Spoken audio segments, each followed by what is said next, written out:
Welcome everyone to the L7C podcast anime edition. Today we got the NDP Naruto crew with us. A majority of the people. We got the My Hero enthusiast Andrea with us. We got the founders Cedric and Byron with us.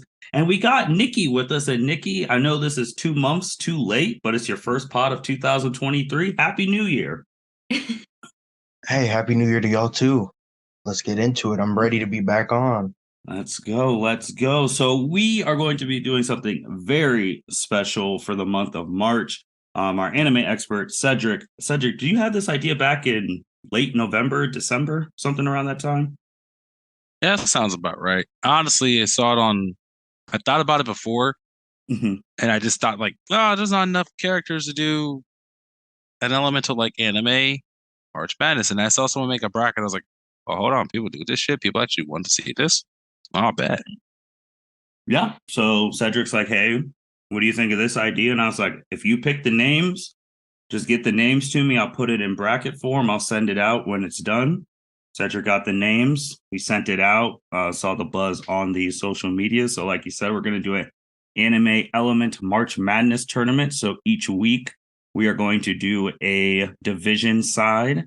And then the first Tuesday of April, we will be going over the final four and champion side. We have a fire division, we got a water division, earth division, and lightning division. Cedric, how did you come up with those four divisions? Honestly, primary elements. So between lightning and wind, I was quasi thinking about it, but earth, fire, water, super simple. And then I chose lightning just because I felt like it's more diverse. Honestly, you get more interesting characters there than wind. And as far as like thinking Final Four out, that'd be more interesting conversations than a wind person, honestly. But hey, it's what it is. How'd you come up with the names? Oh, so with the names, honestly, there's a ton of anime out there that have elemental users. And there's a lot of animes that are elemental based, where it's either like magic, sorcery, power, like different type of power scales that attributes to those elements. And so my goal in picking the people was to find at least a couple from each of the anime. So it's not like just like one. I try my best not to do this one solo individual. And I also picked anime that, knowing our forum, that I know people have watched, whether it's myself, whether it's Andrea, whether it's Niki, whether it's Byron, whether it's you, whether it's Justin's hoe ass who's not even here. But I try to be all inclusive, and this nigga has the audacity not to be on the first episode. And if he's recording this, I'm gonna cough throughout all this shit just to fuck with him. Oh man. Open question for Byron, Andrea, and Niki. What did you guys, because obviously you guys didn't know until it came out. What did you guys think when you saw that we were going to be tackling this in the month of March? I thought it was a great idea to pick anime characters from different animes and create four different divisions and have a March Madness style tournament. I know we've done a women's anime, well, women's Naruto March Madness, and that was really cool. So when we posted it to Instagram, I thought it was an amazing idea. Andrea, Niki? Yeah, I agree. I thought it was dope. I had no idea it was coming. And then when I saw like the wide variety of characters and like just as a mini preview for the Lightning Division to see Zatch Bell mentioned, I hadn't heard or thought about that show in forever. So like just kind of having some of those characters pop back up, like, oh my gosh, like a little blast from the past. So like that's really cool. My other thing is seeing everybody.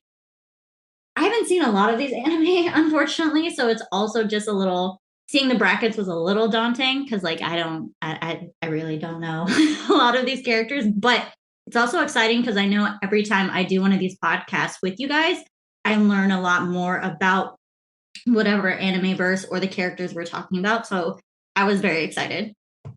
Niki, what do you think? I was geeked. I'd love to talk about all anime, not just Naruto. So we're here to show the people we are diverse. Yeah, because Cedric made it a point too, as you when you watch this on YouTube or watch it on Spotify video version, you'll see the bracket and you'll see that there's no characters from Naruto because that'd be too easy for us. As Niki said, we all know Naruto, and Cedric made it super diverse. And it's also a good thing for our podcast because I mean the three main anime things that we do talk about is Mitchell with Dragon Ball, Andrea with My Hero, then us with Naruto. So Cedric making this diverse and putting other animes in it that we've seen was a really great call on him. But let's get into it. We're gonna do the Fire Division today, so you guys are gonna hear who we're gonna have representing the Fire Division. We're gonna go through this together, and the names will be listed in the comment section wherever you're listening to, and it'll be on the screen. So we're just going to go round by round until we get to a final four. Are you guys ready? Yes, sir. All right. First up, we got Mr. Zuko from Avatar: The Last Airbender versus Mr. Rengoku from Demon Slayer. One of my favorite pastimes to do on the L7C is have Byron go first on one of these things. Why did I know you're about to pick me? So we'll do it the same way we do our Naruto stuff. We'll say who you think will win. We'll tally up, give reasons, and then whoever has the most will advance on through. So Byron, I mean, it's okay. Andrea's second. I was gonna pick Andrea first because these are her, like, she rocks with both these animes. I know, I do, and I was very sad when I saw this matchup. So, but I want Byron. You're the best list person we got on this podcast. So, when you saw this matchup, who do you got? Who'd you like? Who'd you pick? So when I first saw this matchup, I instantly picked Rengoku, because that's my GOAT. But after doing some research, because I haven't really seen much of Avatar: The Last Airbender, so doing some research between Zuko and Rengoku, I still think Rengoku because I feel like he has that speed advantage that Zuko wouldn't be able to get around, and also seeing Rengoku get punched in a hole in his chest and still try to cut somebody's head off. So I'm picking Rengoku for this first matchup. Andrea, you already knew you were going second. Two animes you love. I do, and two characters I love, Zuko more than Rengoku, just throwing that out there. And I really wanted to say that Zuko would win. But just like Byron, I had that gut instinct that it would be Rengoku. I tried to fight it. I tried to be like, well, Zuko actually controls flames, like, but there's no closing the speed gap between the two. There's just not. Also, Rengoku's like with the different breathing styles and abilities, like you are able to reinforce your body at least to some degree. And in the Avatar universe, unless you're putting on some sort of physical armor, that's just not real beyond like normal muscle buildup. So Rengoku does win, but I still love you, Zuko. It's fine. Okay. Niki? Rengoku. Easy money? No explanation? I mean, everybody kind of already hit on it. Like I was thinking like, ooh, maybe Zuko could do something, but no, he's not up to that caliber. I don't think he's strong or fast enough, honestly. Cedric, is there anything you want to add to that? Because it looks like Rengoku is moving on, regardless of what we think. So anything you wanted to add? Not really. I mean, the only thing I would add is with the speed, man has a sword. And while I love Avatar: The Last Airbender, their bending styles is kind of based off martial arts. Mm-hmm. And so no one's really out here using like weapons per se. Like I know there's some episodes where Zuko has like the twin swords as well, but like it's a little bit different when you are bending and using weapons versus, yeah, my weapon actually creates said fire and I'm fast as hell. So yeah. And immensely strong too, like physically. And it's just, I don't know, Andrew, I feel like you've watched Avatar more in depth than the rest of us. I felt like when I watched it, like they never really talked about like their physical characteristics, like Not being really. fast, strong, durable. Like I feel like that's where Avatar lacked. They just talked about the bending. Right. And I think with the bending, I mean, the only person that we really see like with a level of enhanced speed is Aang, the Avatar, but that's because he's an airbender. So essentially it's kind of alluded to that he's bending the air behind him to push him to like run faster. So like in my head, like physicality and speed is like normal person level versus whereas like in Demon Slayer and a lot of these other anime, there's scaling beyond like a normal person. So yeah. No, I agree with you guys. I wouldn't know how Zuko would be able to dodge a ninth form. I don't know how he's dodging that. So We'll give Zuko this. If he's trained up as well as his father and Azula, he probably could try to fly. Right. Sure. But Rengoku is fast and got ups, so I don't think he's going to get too far. Yeah, I mean, fair enough. All right, next round, you got Mr. Mustang from Full Metal Alchemist. And say his name like I don't know, because he actually kind of gets me hyped. Also, I'm not you've been throwing missiles on everyone's names. Are you going to do that for everyone? Until it's someone I don't like. No. Then okay. Understood. Nah. But then we got Mr. Natsu from Fairy Tail. So we'll start with Cedric. What did you feel about this matchup, and who did you have winning this one, and why? So this is actually two of probably my favorite animes. Like they're easily in my top 5, just for character development, art style, and just true plot. For me, it's really hard because I really do like Mustang a lot. But from watching Fairy Tail as much as I've watched Fairy Tail, it's just something about this dude Natsu can eat fire. Like that's literally Dragon Slayer magic for him. You throw a fireball at him wherever, he's just going to eat it.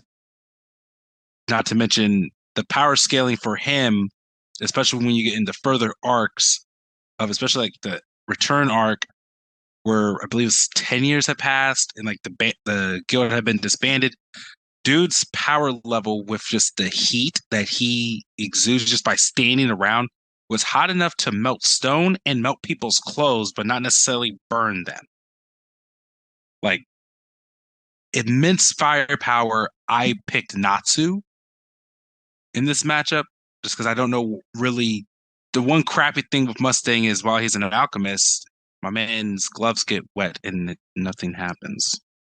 And well, I guess he did kind of do the equivalent exchange near the end there, where he could just do whatever he wants without a transmutation circle, kind of like the Elric brothers. But I still, for some reason, don't feel like that would be enough to beat Natsu. Fair enough. Niki? Yeah. So I got blurbs on everybody. Okay. And then I got to this matchup, and I love Colonel Mustang. I have his pop. He doesn't stand a chance.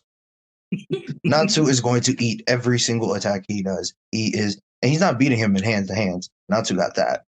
Like it's wraps. Natsu. Okay. Andrea? I also picked Natsu, just like doing background research, just reading like the power scaling again, like Mustang as like a physical human being is a normal human being, but can do alchemy. And so reading that Natsu can basically just eat the flames. He's all sorts of reinforced. It's like, yeah, I don't really see it. And I'm kind of glad that everybody so far has gone that same route because I've never watched Fairy Tail. But of course I love Roy Mustang. He's a great character, and Full Metal Alchemist is one of my favorite animes and kind of helped to reignite my passion for it towards the end of college. Byron? I also have Natsu Dragneel winning this matchup, basically because everyone said, because he can eat flames, and I don't know how you win against a guy that's eating your attacks. Also, he's pretty much impervious to fire, so you can't really burn him alive. So Natsu's easily winning this one. I knew Byron did research when he said the first and last name. I'm proud of you. Cedric, do you think though Mustang's like I agree with you all. I think Natsu's gonna win, but do you think like his tactical like battle awareness or anything could help him put a fight up? Because the dude is a combat like he's in the, I mean, like trenches. I mean, like the way they have it is State Alchemist, so it's military based. Mhm. While he could come up with strategy, I don't know of one that works with this opponent. Mhm. Because the only flames that we've seen that Natsu cannot eat are typically flames of a higher tier and his own flames. Mhm. And so, based on what I've seen in Full Metal, I don't think like there's some type of god flame or like demon flame that Colonel Mustang creates with Mhm. his alchemy. Not to mention, you can have tactics galore and execution, but anything that involves alchemy is just not like, because he only can use flames. Like, it's not like he could do other stuff.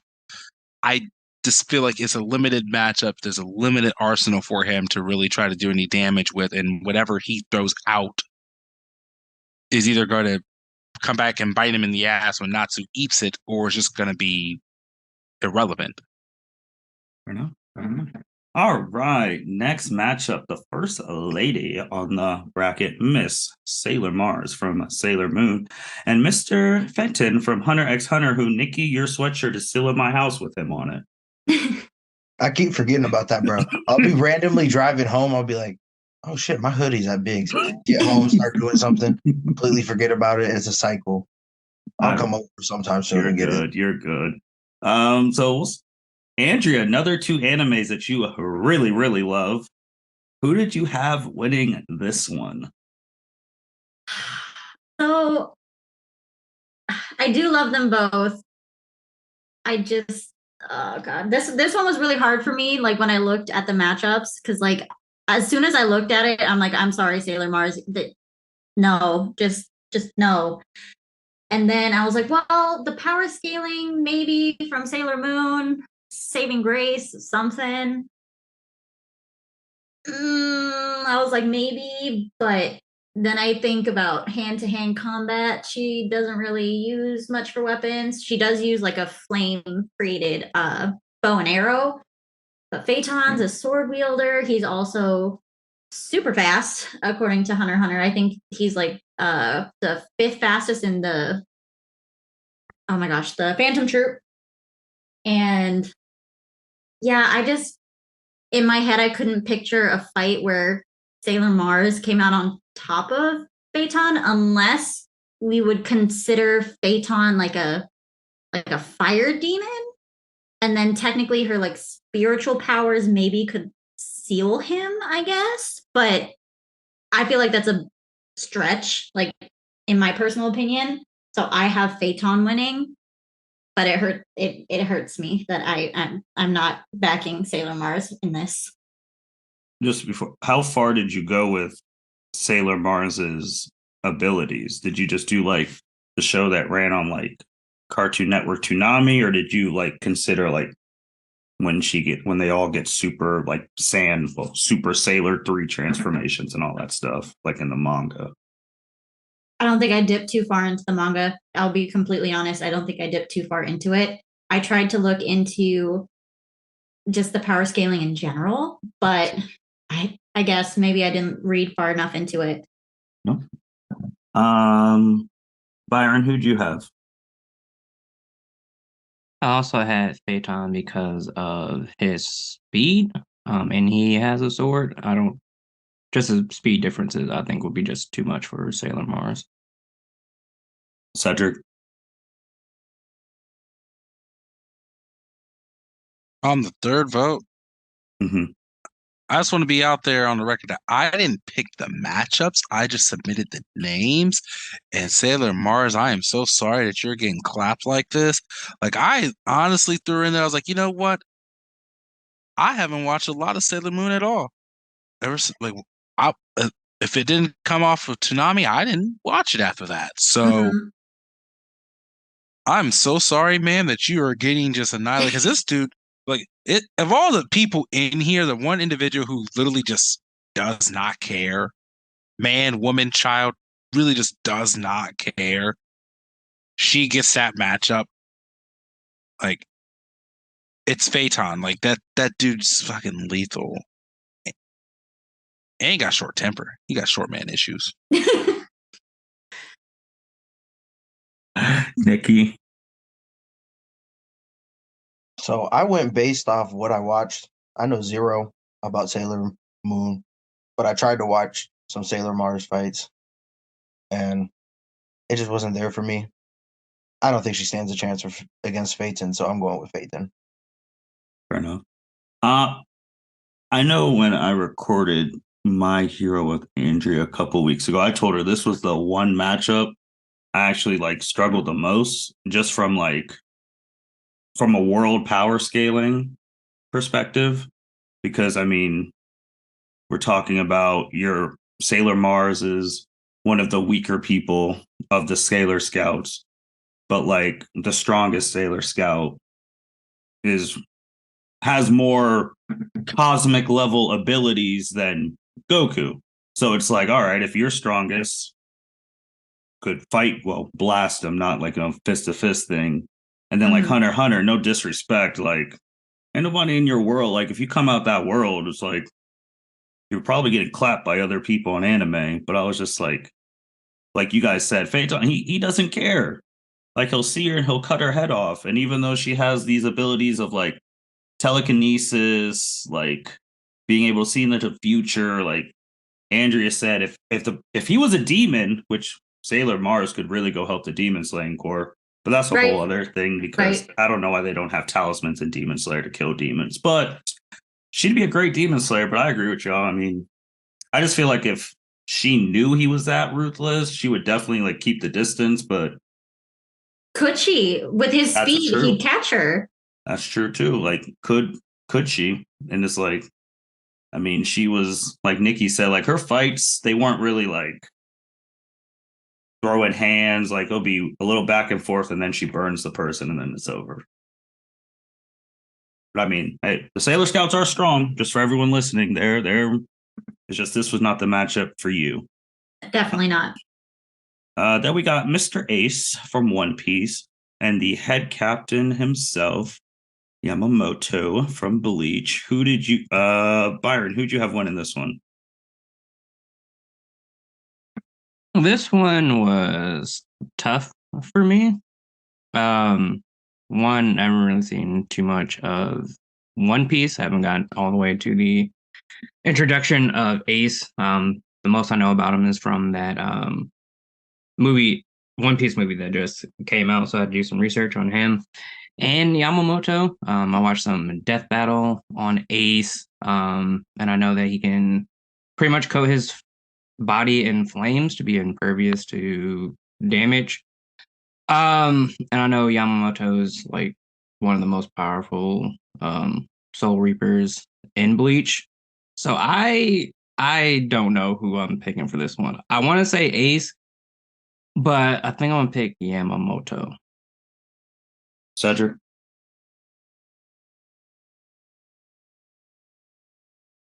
I mean, I've been on record that I haven't watched a lot of One Piece.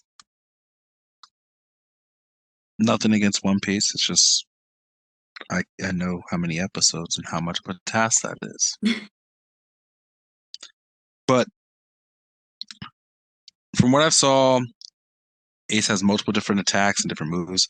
I really like the one where he uses his fingers and he be shooting it like a gun. That's kind of cool. Honestly, before this most recent section of Bleach, I may have said this was going to be a really, really tough. Yamamoto's Bankai is fucking broken. Like, I don't even care what Yes. anyone says. Yes. That shit is Yes. fucking broken. And the fact it's like 3 levels and 3 different things going on, the fucking skeletons of your dead comrades and shit. That I don't even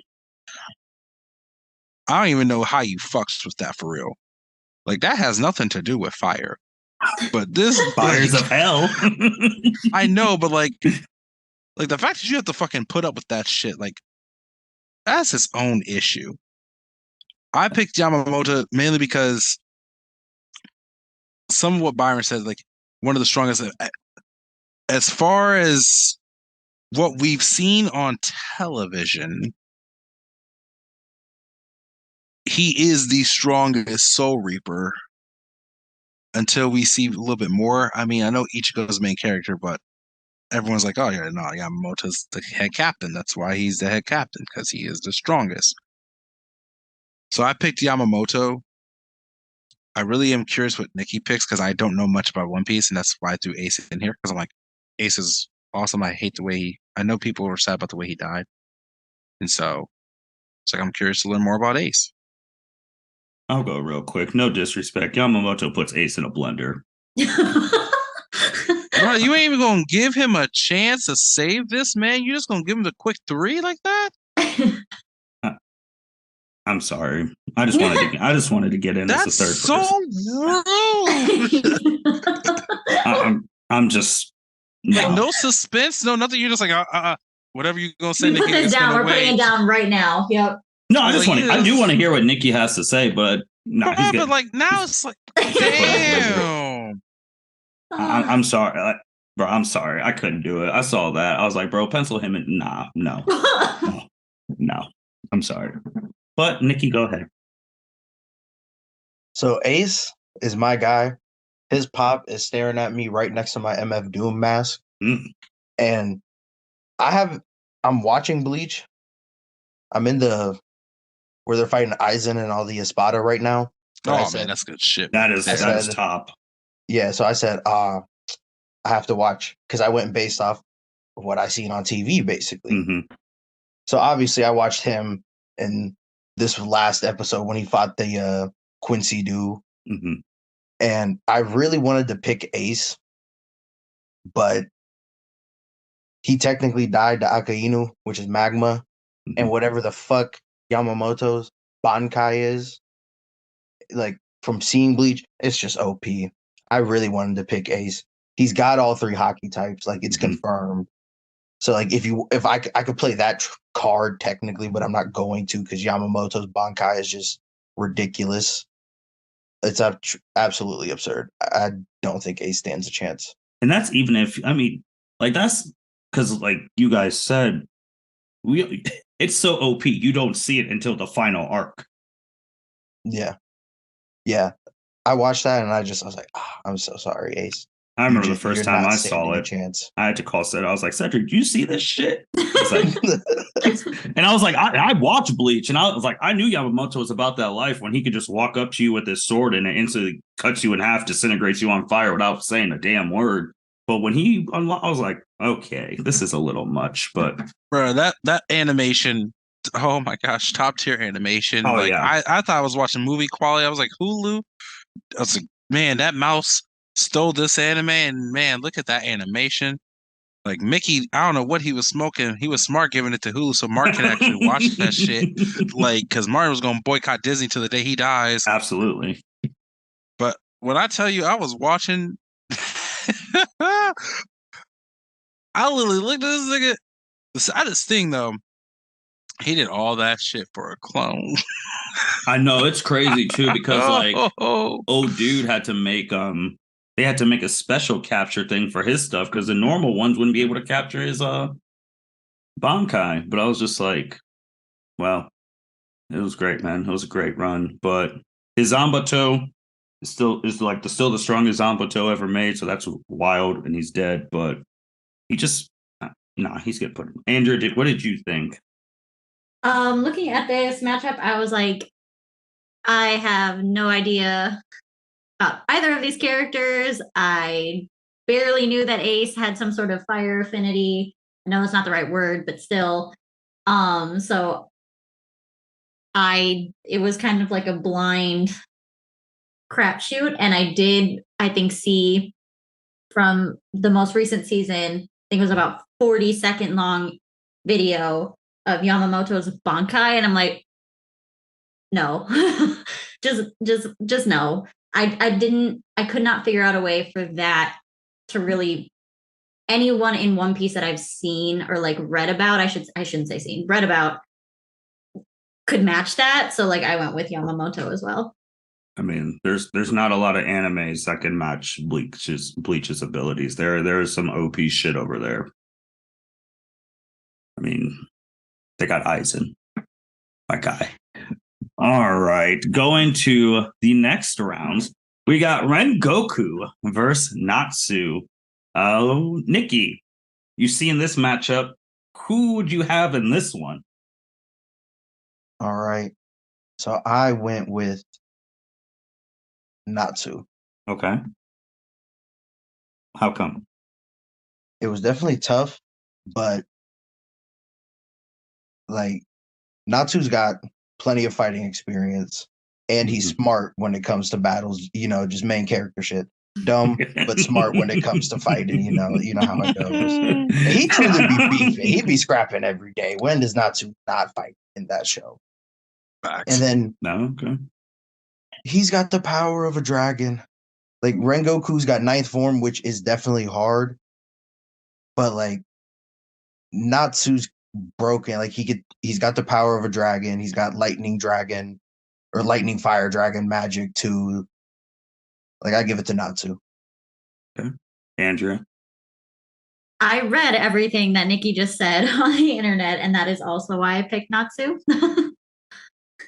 Okay. Cedric. I'm just gonna wrap this one real quick. Natsu, that dude's honestly the power scaling for that dude is truly unreal. Byron, did you have anything you just wanted to add about either of the characters? No, I picked Natsu too. He's powerful.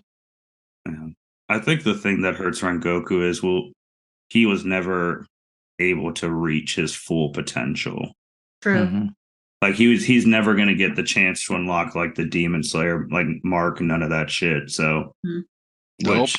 which that's just the unfortunate thing of it. Like we've saw it as strong as he will ever be, and it's unfortunate that the third strongest dude out of this, well, the fourth, if you include Muzan, just randomly shows up on your fucking train after you beat the last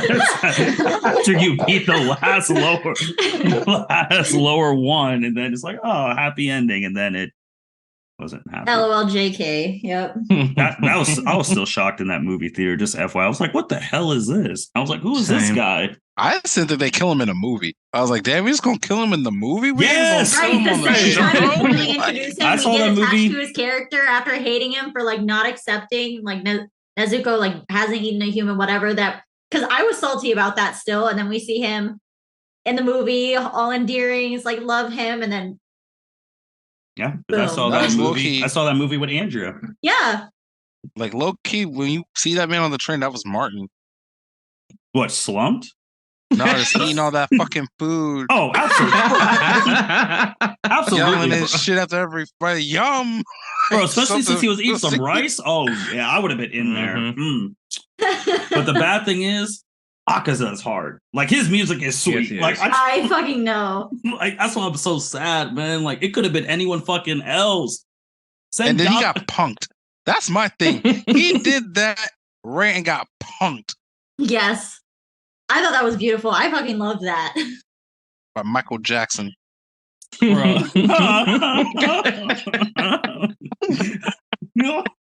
The bad, Michael Jackson from the Jackson 5, even like it wasn't even full adult. Michael Jackson. Oh yeah, when he was in the house, he was like, "So what? You killed a Hashira? I don't care, but you let Right. some scrub throw that sword in your back." I'm like, bro, you the one telling other demons to go kill that scrub because you're afraid of his earrings. Shut up.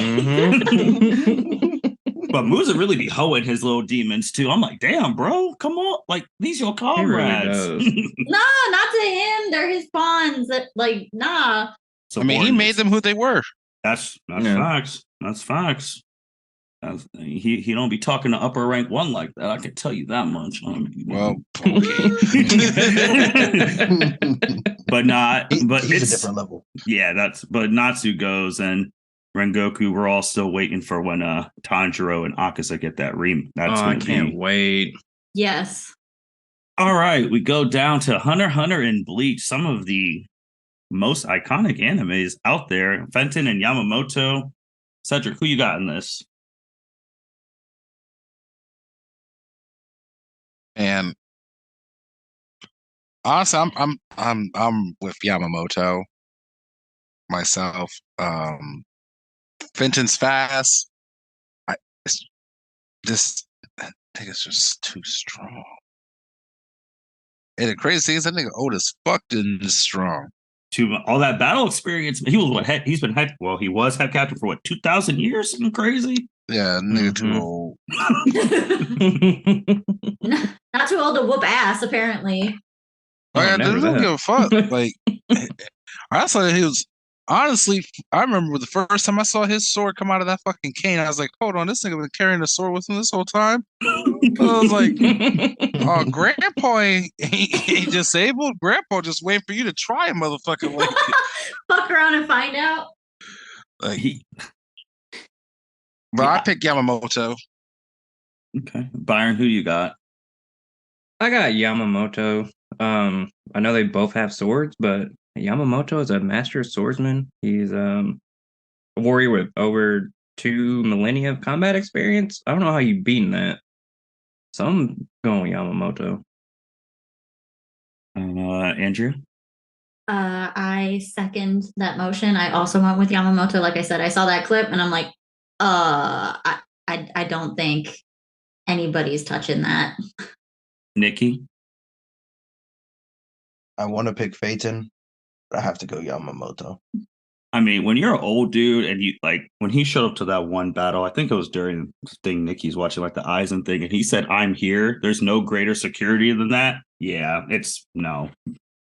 He was dropping. Okay, bad. He was dropping an All Might line before we knew Before what All Might was a thing. No. Well, this is a fantastic. I said, don't get twisted. That man is not All Might. that man is not All Might.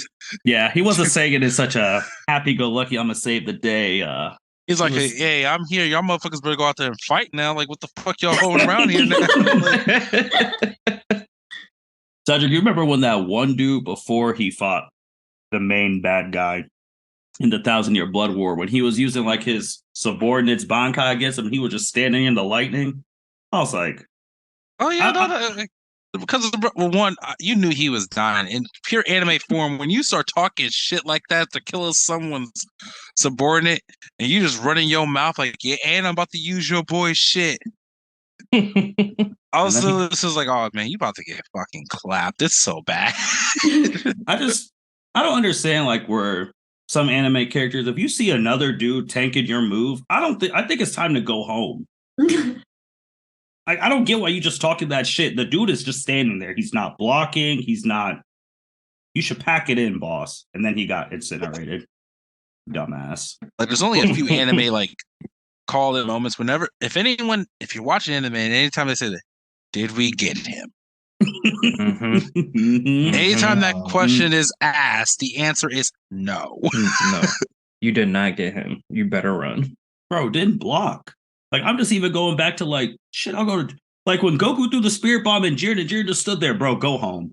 This ain't for you. This ain't for you. I'm like, what are we doing? Hey, but he got plot armor. It's okay. Okay, that's true. And then I'm just thinking all these things gotta bring it up because Black History Month just ended. When Sasuke attacked Killer B and Killer B was just standing there. But bro, come on. You charged with him a Shidori. He's I'm just gonna prepare. When Killer B was writing raps while fighting. Right. That's true. that is just like go home. Really had the pencil was like, hold on.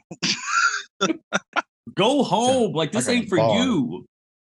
Oh man, died 3 times, and that's real plot armor. That's real plot armor. Mm-hmm. Oh yeah, that's why he ain't in this bitch. I was not even gonna lie. I would just be right. Yeah, because I was wondering. I was like, is Cedric gonna put Sasuke in here so Sasuke gets clapped? But no, so I didn't put Naruto people in there because they use multiple chakra natures. That shit isn't fair. That's right. Because otherwise, I just say like, oh, he can only use fire jutsu. He's getting fucking clapped if he only uses fire jutsu. Yamamoto puts him in a blender. I think Natsu puts him in a blender. Oh, for sure. Who else is fire? Bring Goku. Oh well. Well, I'm saying if he's not using, I'm not letting him use Sharingan. Like he's not using Sharingan. Oh, he's not using Sharingan. Oh, that's what I'm saying. It's literally just fire. Blender. It's just fire shit. Like he can only use fire shit. That's just straight hand. Oh, Rengoku really might put him in a blender too. With no, Like that's no why I didn't want to Sharingan? do it because I'm like, that's just like lame. Well, think about it. Maybe even Zuko would, because Zuko would just bend whatever fire jutsu comes out of Sasuke back at him. That's what I'm saying. Like, it would just be lame. That's why I was like, let me pick different people. We done enough Naruto. That would just be kind of lame. Sasuke really really get cooked over here on this. Oh boy. Well, but then on the opposite side, technically we could say Sasuke could only use like lightning style. And I mean, he has a couple moves on there as well. So like, it's where would you put him? Because like Cedric said, multiple different chakra natures. Right on L7C brand in the middle of a podcast talking shit about Sasuke. You're the one who mentioned this. I gotta keep the name brand, man. I'm just saying, you brought him up.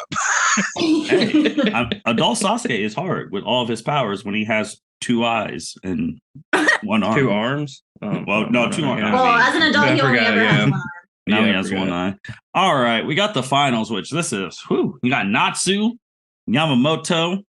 Winner goes to the first ever L7C Anime Element Final 4. Who do we got in here? Byron, let's start with you, the captain. Hey, the captain. Yeah. I think Yamamoto. Okay. I think that just Bankai is just too OP. All right. Andrea. I'm gonna defer to Niki. Oh. Wow, that's a new one. All right, Niki. Do that? Oh, Right, I don't know. I would have deferred to Niki too. Andrea, be careful, because that means if it gets to 2-2, you're going to be the deciding factor. Wait, Fair who enough. Byron picked? Byron picked Yamamoto. Okay. I'm gonna do it. I really am. I'm going not. Fuck it. Hey! I'm going Natsu, baby. Okay. Cedric. E. I was going to pick Natsu too. Like, no joke. Like, that's who I was going to pick. I was going to pick Natsu because I really like Natsu. I really feel like this fight would be actually really amazing, because I feel It like would. both worlds are I'll give you this. similar in power scaling, close. I'll give you this because we talked a lot about Yamamoto. Natsu's abilities, and honestly, when Fairy Tail ended, he hadn't even reached his full peak. Like, and so when dude like finishes it, Grant, he wasn't the strongest wizard in his guild, but dude held his own out here on a lot of shit. No. Not to mention, like, I mean, I really just don't know what you do with a nigga that eats fire. I really just don't know what you do. Yeah. But doesn't his thing, like, then you make I guess this is for like the expert scalers out there. Does Yamamoto's fire supersede Natsu's fire? Because I'm going Yamamoto, so it's 2-2. So it is going to be up to Andrea. So Well, I guess Son of a bitch. that's your fault. It's my fault. It is when my you say fault. when you say supersedes, do you mean like can it overwhelm or overpower? Because wasn't that Or do Natsu's you mean thing? he can't eat it? Well, yeah, because Yes. what is Natsu's things like if it's a fire above? And so, like, level. when I say above his, I mean like some type. Simple way to put it, right? There's God Slayer magic, Demon Slayer magic, Dragon Slayer magic, and all of those types. So, as far as if you're just straight up regular fire, whatever it is, he eating that shit. Now, the reason why I say above grade of his is because Dragon Slayer magic, as far as above other fire magic users, it's created to slay dragons. Like, that is its purpose. God Slayer magic and Demon Slayer magic are created to slay demons and gods, but because it is that purpose, the attribute itself, he can't eat. Like, he can't consume it. Now, there is a portion of the episode where he does consume God Slayer flames. It wasn't... Initially, it was bad, but then it got okay-ish. It wasn't like a feat where it's like, oh yeah, he can just do this like on demand, like a snap of a hand. Now, the thing is with Bleach, I don't know if we are categorizing the way their Rishi or however their power scale works to that because my understanding is whatever attribute is the attribute for Bleach. Mm-hmm. Like no one's sitting there saying like my flames are different than your flames or my flames is for demons, dragons, whatever type of thing. That's just not how they power scale out. That's what I'm saying. Like if when I say like a flame tier above his is it has a specific attribute or specific purpose in that regard.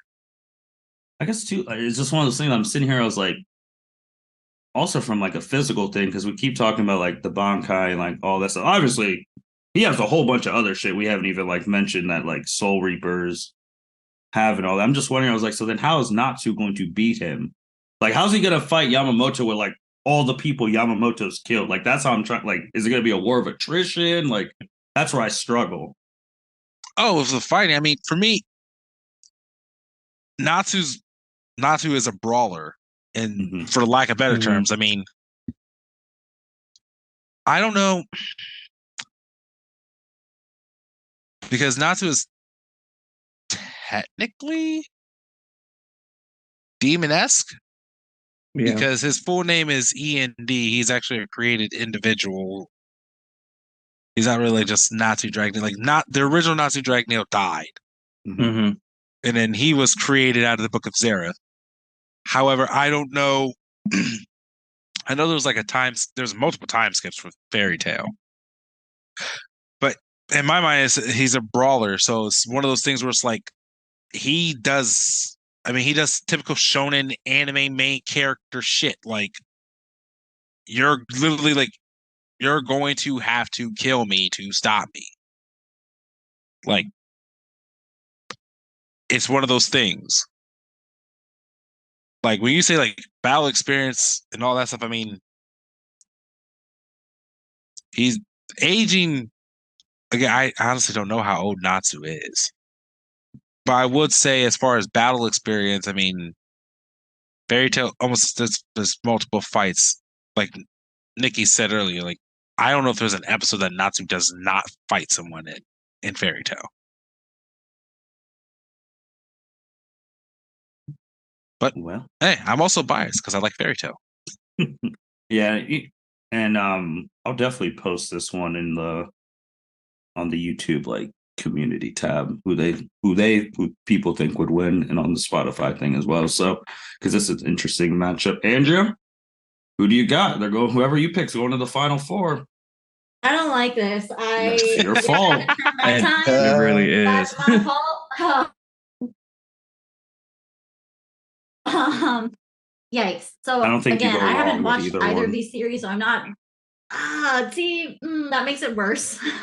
But from what I read and the way I interpreted things is from what I understood is the flames used in Yamamoto's Bankai could, and again, I don't understand both, power systems in either anime very well.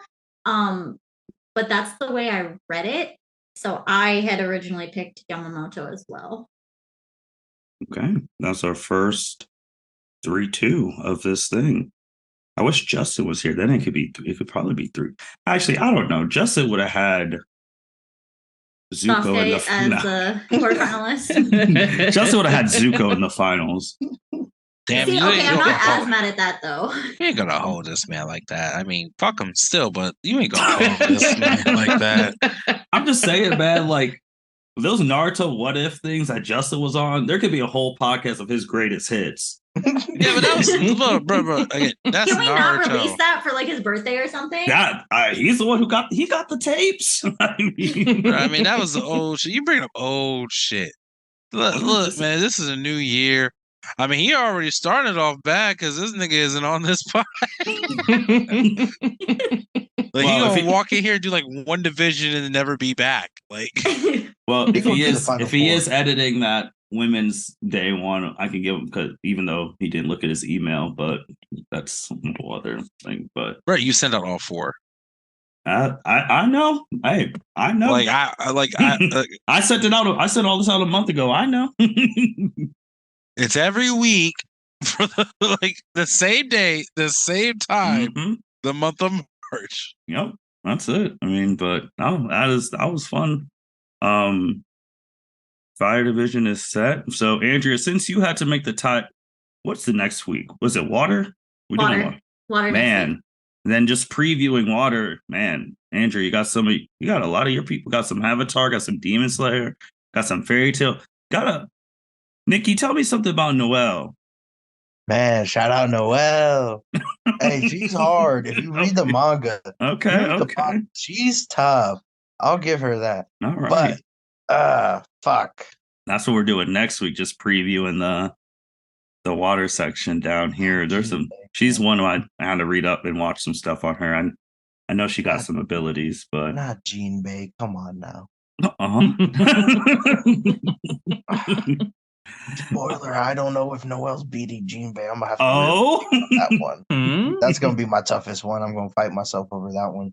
Okay. That is my one mistake. I didn't find another person from Black Clover to put in this shit. I think I only have No, you put Luck. Oh, thank God. No, yeah, there's one other one. Against Zenith. Hey. Super spoiler. I'll have a tough balance. Wait, there's 3. Isn't there one in the?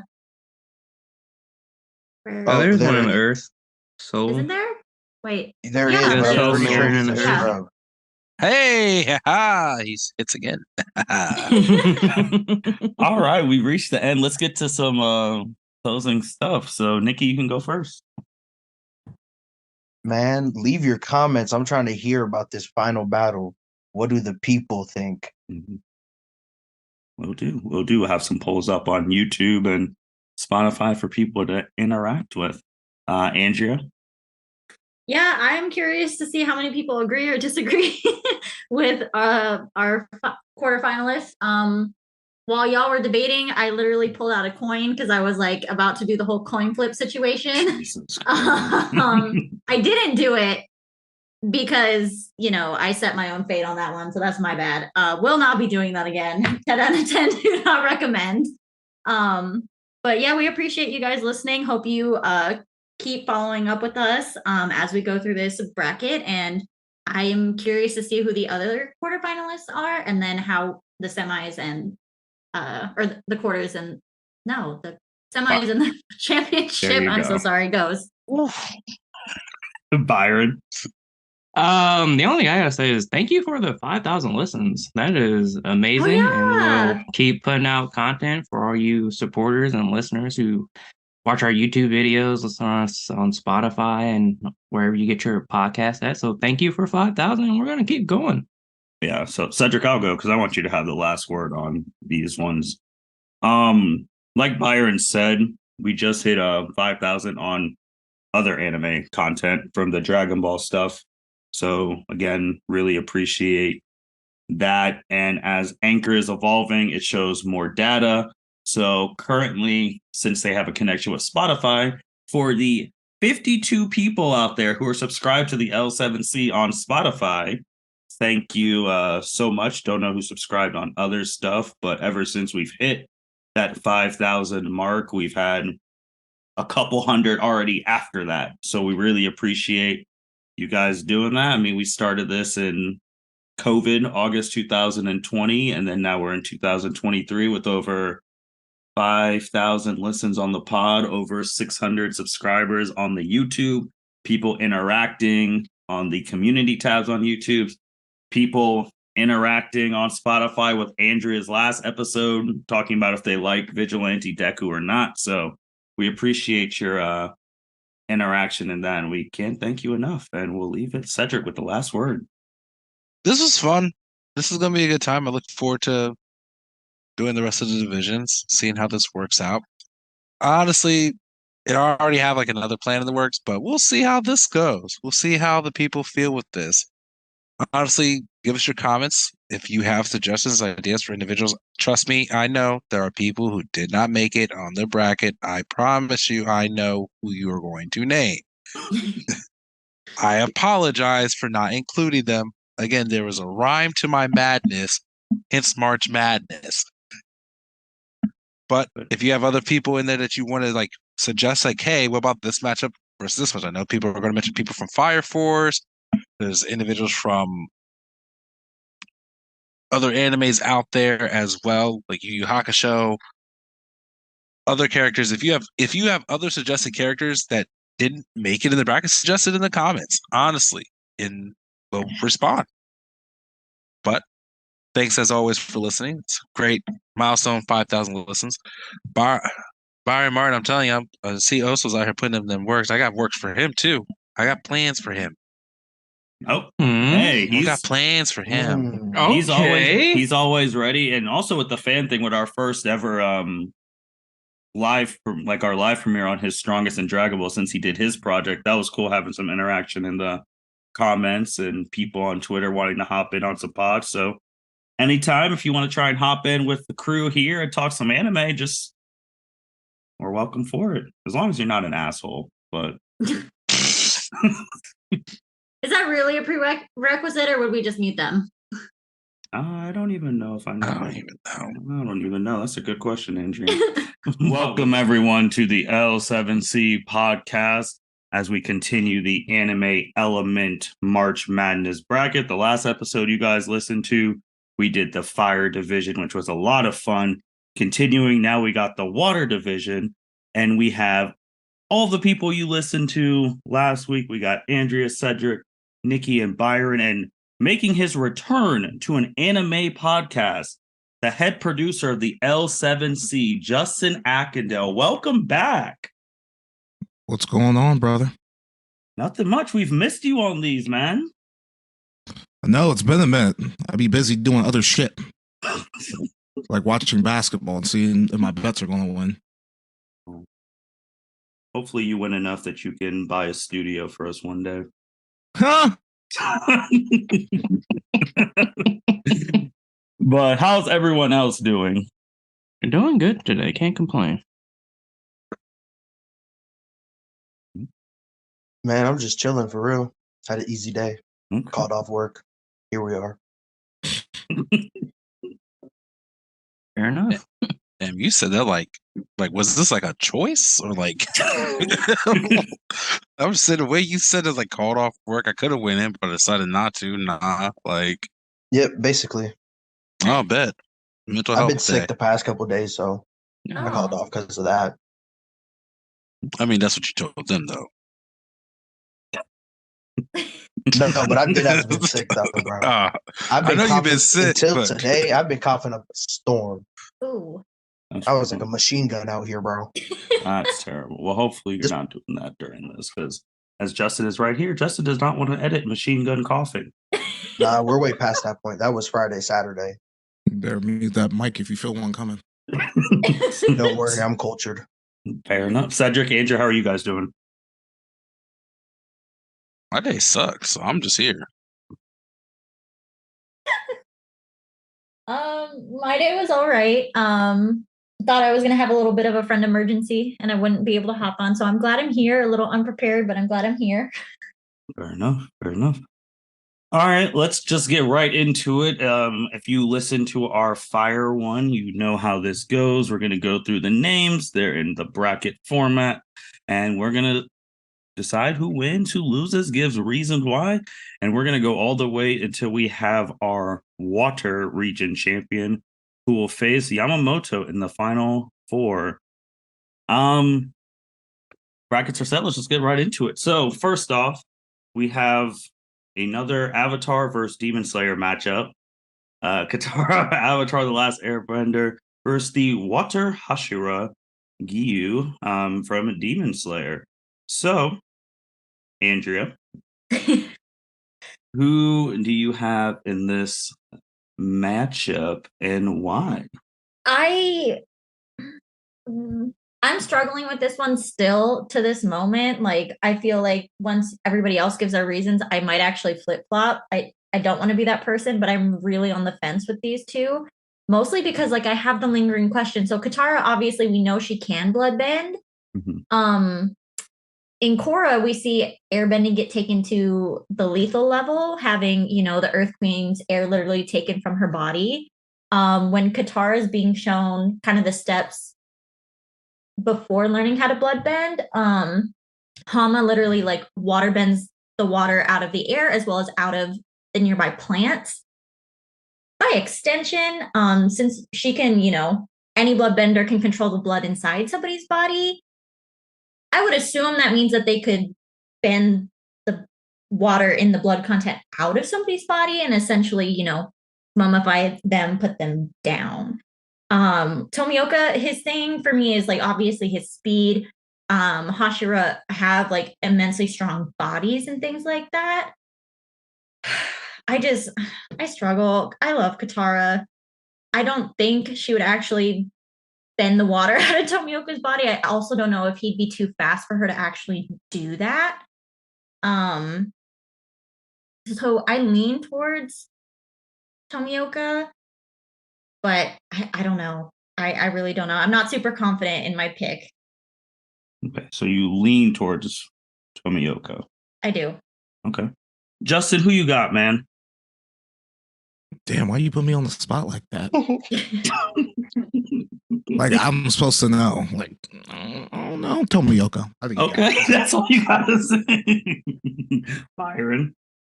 I actually struggle with this one a lot as well because of the whole bloodbending aspect of Katara, but I know she doesn't like to do it. So that's why I'm leaning with Giyu because of his speed and the fact that Katara doesn't like using bloodbending. Niki. Tomioka. Cedric. Why are you asking me this? No, I just want your opinion. So I honestly had like and maybe y'all remember this because I rewatched the episode and it wasn't really super clear. Katara's bloodbending. She can only do that during a full moon, right? No, that was Hama's handicap. She can do it whenever. Because I watched the Raiders episode where the next time we see her do it, Mm-hmm. and I know the episode where, like, the moment when she does it on the captain that she thought was the one that raided the village, it was during a full moon. Mm. And that's why I was like, I'm not really sure. Because if she can do that shit on demand, I don't care if she likes it or not.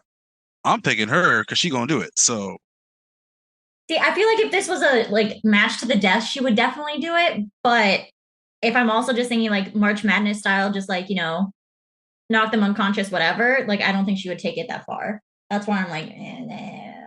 But yeah, no, she doesn't need the full moon to actually do it. That's why she was able to get herself out of it, even though there was a full moon and Hama had her. Or no, not her. Well, she did have her under bloodbending control, and then she was bloodbending the other two. But yeah. So I think Tomioka is. Are you picking him as well, Martin? We did not hear your opinion. Yeah, I'm picking him because I mean I think for the same thing it's almost obviously the bloodbending is different, but it's almost the same thing from like a Zuko Rengoku thing, and then I don't want to like also say spoilers for Tomioka because he's going to get significantly stronger in Demon Slayer and he's going to have a final say in the final fight. So Solid. man, Patrick's gonna be mad. okay. Yeah, I mean, I'm low-key mad about it too. But like, I mean, I have Katara on my water bottle. I mean, come on. I'm sorry, man. If your world, you're like, what's y'all stakes over there? Someone's gonna take over the planet? Okay. Like, no, bro. Look, in all fairness, this is the reason why I didn't put Aang in this because, like, that's just ruthless. I think you do all of it, all these elements. Well, I treat main characters different than exactly. That's what I like my logic goes out the window. I'm like, so who's the main character? All right, they're winning. Unless it's two main characters, then I actually have to think. But no, I mean, it's just like I don't know, man. It's like y'all ain't fighting nobody over this shit. No, Naruto people, bro. I can't do it. I couldn't do it. Like, what are y'all doing? That's like putting Kakashi in here. He can do too much shit. It's really good. I mean, like, what are we doing over here, bro? Because I feel like an asshole. I'm like, nah, bro. But all you can do is lightning style jutsu. Like you can't do anything else. I'd be kind of fucked. I'd be fucked up. Like lightning still might cook those niggas. Lightning clones. I'm just saying, bro. They don't fight nobody. Like again, like my same logic applies. If Akaza dropped into Avatar, everyone's getting cooked. Who? Akaza. All right. If y'all can't cook, if y'all can't cook him, nah, come on, no. No. Well, I'm just saying, like, if Akaza got dropped into Naruto, then what? Like, Oh, in Naruto? I mean, Well, not Naruto. I mean, in Avatar, like, that's a different world. that's what I'm Like saying. that nigga. If anything, if it applies, would be coming out of the spirit world. That's what I'm saying. I mean, That's where the demons are in that shit. he coming in there running amok. That's how I just see it. Bro, he can't break the fucking human plane. He ain't going nowhere.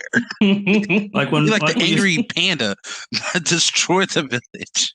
like when he was like you said in the earlier thing, like Patrick would be mad. I want to ask him. I was like, so is Zuko beating Akaza, Patrick? Since you watched the movie, yes or no? Okay, then No. moving on. All right. Oh, you wanted Patrick to answer that question? I'm sorry. I asked him that.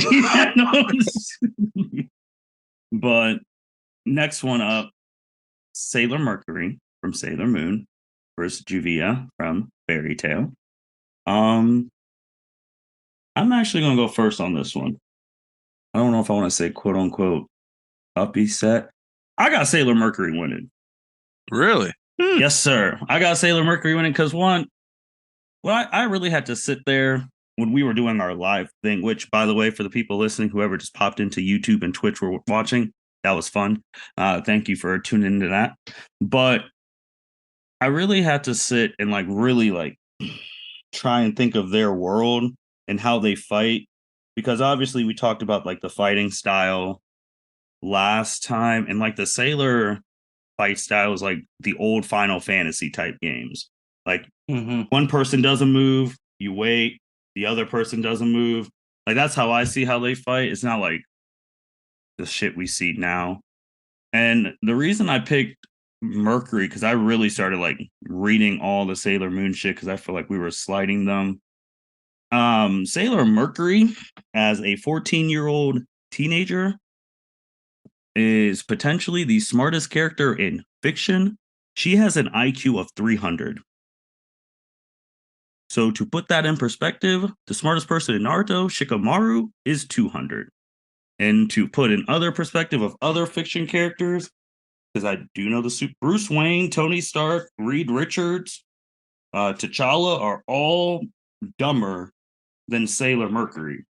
So like that alone, as we used to say on the Naruto thing, if you have eyes and you're smart, you can win anything. I just think her intelligence and being reliable and her adaptability, and Juvia could turn herself into mist or whatever, but Sailor Mercury can freeze you. And she also has a move that she can like put things in different dimensions. So I just feel like the intelligence is 2 months and Juvia loses. That's me. That's just me for Sailor Mercury. First Sailor Scout getting a vote on this damn thing. Justin, who you got, man?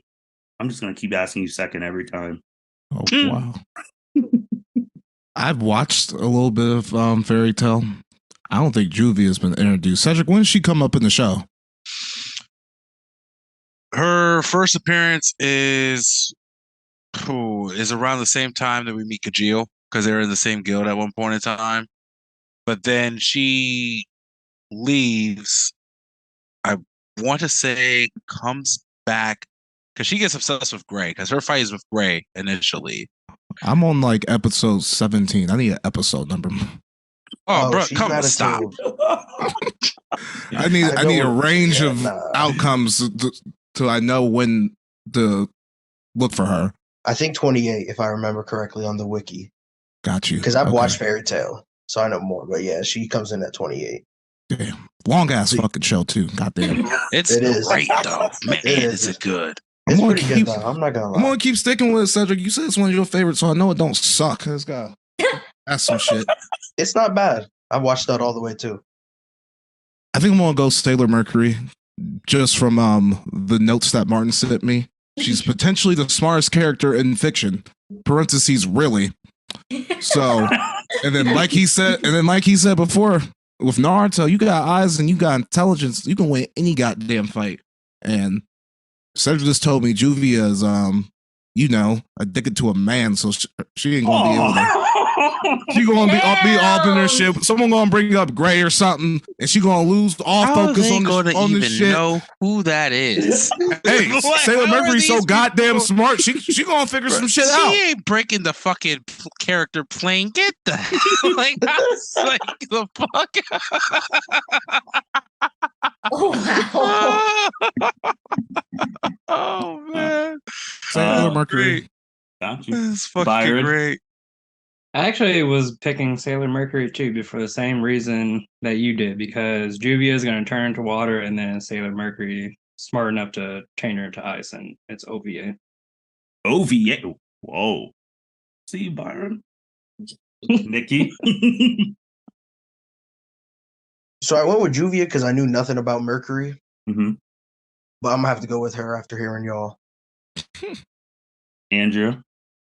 Going with my girl Sailor Mercury as well. I also have her on my water bottle, just for the record.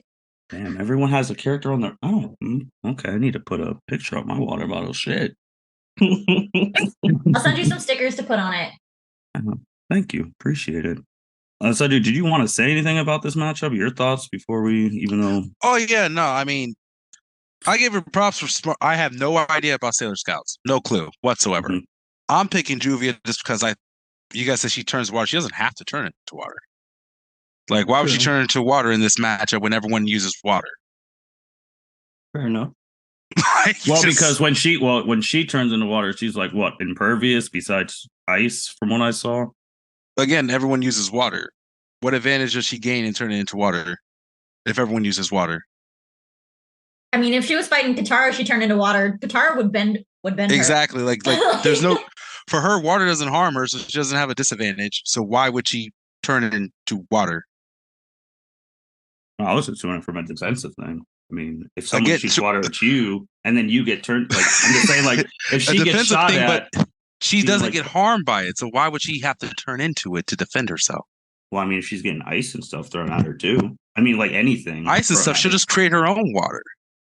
But then that would. That's how freeze. she fought Gray. That's how she's fought Gray's father when he was a demon by using water. Like, I'm just saying, like, Sailor Mercury smarts, yes, but if we're talking about like battle strategy, I feel like it'd be really dumb to fight an opponent who uses water by turning it into water. Was it water or mist? That's what I need to. Well, it's I think it's She can- water. she can do multiple different variations of water. I believe everything but Alright. ice. Yeah, because I saw that But- was one of her weaknesses. Where's that thing at? Oh, there she is. Elite team.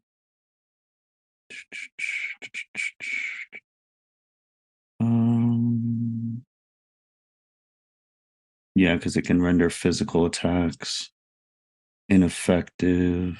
Because I'm just wondering, outside of turning things into ice, how is Sailor Mercury stopping an actual physical attack, like hands? Sailor Mercury has the ability to create shields that dimensionally seal you off and send you to different dimensions.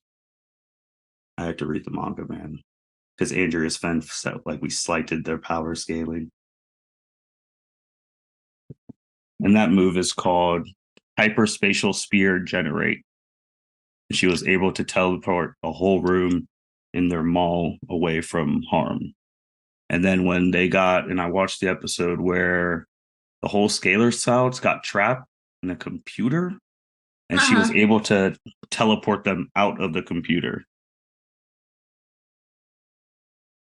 I mean, Oh, I guess she can use ice. I lied. Sorry. Oh no, that's with Gray. Never mind. I was right. Cool. but yeah, so Sailor is moving on. Niki, we got your girl. You said shout out to Noelle. So we got Noelle versus who I called Fishman on my notes. As Niki had a kick out of that one. But Niki, I'm gonna start you off with this one. I know you and I were talking about this match a little before other people went on. So go ahead.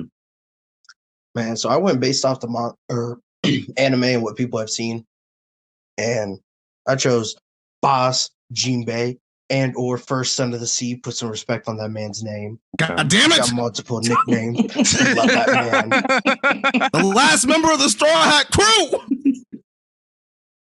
crew. True. But yeah, I give it to him. Oh my Noelle in the gosh. manga, she is super tough, and I'm not gonna spoil nothing, Mhm. but she's at a level higher than what we've heard said in the anime of what you need to be. So like I'll give her that. It's a lot tougher fight if you go off the manga, but I'll give it to Jinbei based off the anime. Niki and Justin, just to like scale like Jinbei, like where is he in comparison to like Shanks? He's not in the same class. He don't got the haki of the Supreme King, so Yeah, Okay. he he's doesn't not in the have same power. class of man. Okay. But Justin, who would you have in this matchup? Man, it's definitely tough because Noelle's hard. Mana loves her. She has she can merge with a water spirit in that show, Mhm. so that's tough. But I think the physically Jinbei has her in that department. He's a fish, expert in fishman karate. I think I gotta go with Jinbei, but it's tough. It's definitely a tough one. Byron. I also went with a Jinbei of the Fishman Karate, and I read somewhere on the One Piece wiki that his Fishman Karate allows him to affect all the water within his vicinity, which allows him to basically hang with Luffy, even though Luffy has a rubber body, so that made me pick Jinbei. He can't hang with Luffy, but yeah. Not hang with Luffy, but like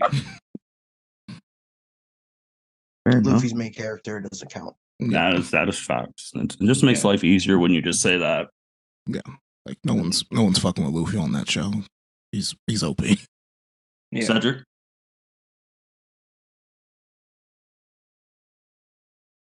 I mean, I know about 10 episodes of Black Clover. No idea how sweet Noelle gets, but I take their words. I'm picking Jinbei, given his abilities, and Fishman Karate. Fucks with Andrea.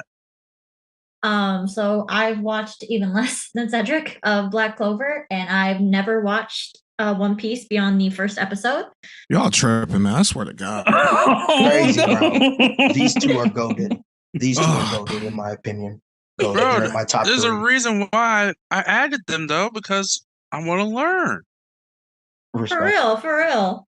So I was mostly going off of kind of the physicality it sounded, or what I read Jinbei had. I did get to see like bits and pieces of Noelle's fights. I think earlier on, because she still didn't seem to be fully in touch with her powers, I guess you could say. But definitely after hearing all of y'all's opinions, I feel more strongly that Jinbei would win. Agreed. I had Fishman Karate as well. He's just too big.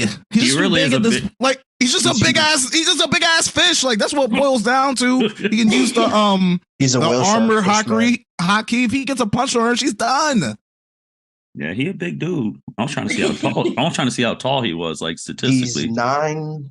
He's like Yeah, 9'6" like 9 or feet. something. Like Yep, nine- I just see it. Christ. 9 feet. but everyone Hold on on, One Piece excuse is me? like I was gonna say, like, One One Piece, Piece is everybody is different. just like a giant. Like, Oh what no, the it hell? says 9 feet 10 inches. How tall is Luffy? no. To Luffy's normal height. He's our height. yeah, like One Piece, like everyone in that damn show, like other than Luffy, are like super niggas. Like it's stupid. Like I think Nico Robin's like 7 feet tall or something dumb like that. Wait, like what? Nah, Robin is 7 she's 6 feet? foot. Something She's crazy. 6 foot. She is tall. Brooke is tall. Brooke is tall. Yeah, Frankie's pretty tall. Yeah. Because there's whole different species and stuff. Bro, y'all be Everyone- talking about pretty tall. as if Flamingo's these people tall are- as fuck. That, is Well, that if a fucks name me like up. Flamingo, but y'all make it sound like we was like he's pretty tall. Like y'all, like I'm thinking like, oh, okay, so dude's like 6'5", 6'6". No, y'all talking about 9 feet, Cedric, they have literal giants in this show. Like true giants. like giants with intelligence or just giants. Both. Giants with, yeah, like they're just another race of Being. everybody in that show is Man, just I should have humans, put basically. Levi in this shit. He'll cut them down. Yes. Yes. He would mistake these I don't niggas know. for He- titans. he- Next he- time he- he he ain't has touching those a blades- nigga in in One He's getting Piece. lodged. You might No. get He don't think lodged by this. they don't think they titans to be flying around. No, Sanji Cedric, will these kick that people are nigga. like, Going Beyblade. The only Tall as Sanji. fuck the 52 feet Titan, bro. They're way bigger. I mean, they're. I know they're strong. My thing with One Piece though is why do you guys, not you guys per se, but why does a One Piece community always want smoke on social media with other animes, knowing they're going to lose that argument? Huh? What? That's a good. That's a good question because the See, power Justin knows scaling in one. exactly what I'm talking Yeah, because the about. power scaling in What One is this Piece about? really ain't shit. Like no one really can fly. Like, yeah, I don't understand. Like, I don't get it. Like even like Luffy's Gear 5. If a nigga with the Sharingan pulled up and saw Luffy fucking doing cartoons and all this shit, they would just laugh at him and put Bro, him, it's every in the moon. 4 months. Just yesterday, some guy who was a reputable anime person, he was like, "Man, if Luffy showed up to Dragon Ball in Gear 5, no one would know what to do." And then Swag Hage, he's a reputable animal person too. He was like, Goku would Kamehameha and he'd die. Let's keep it moving.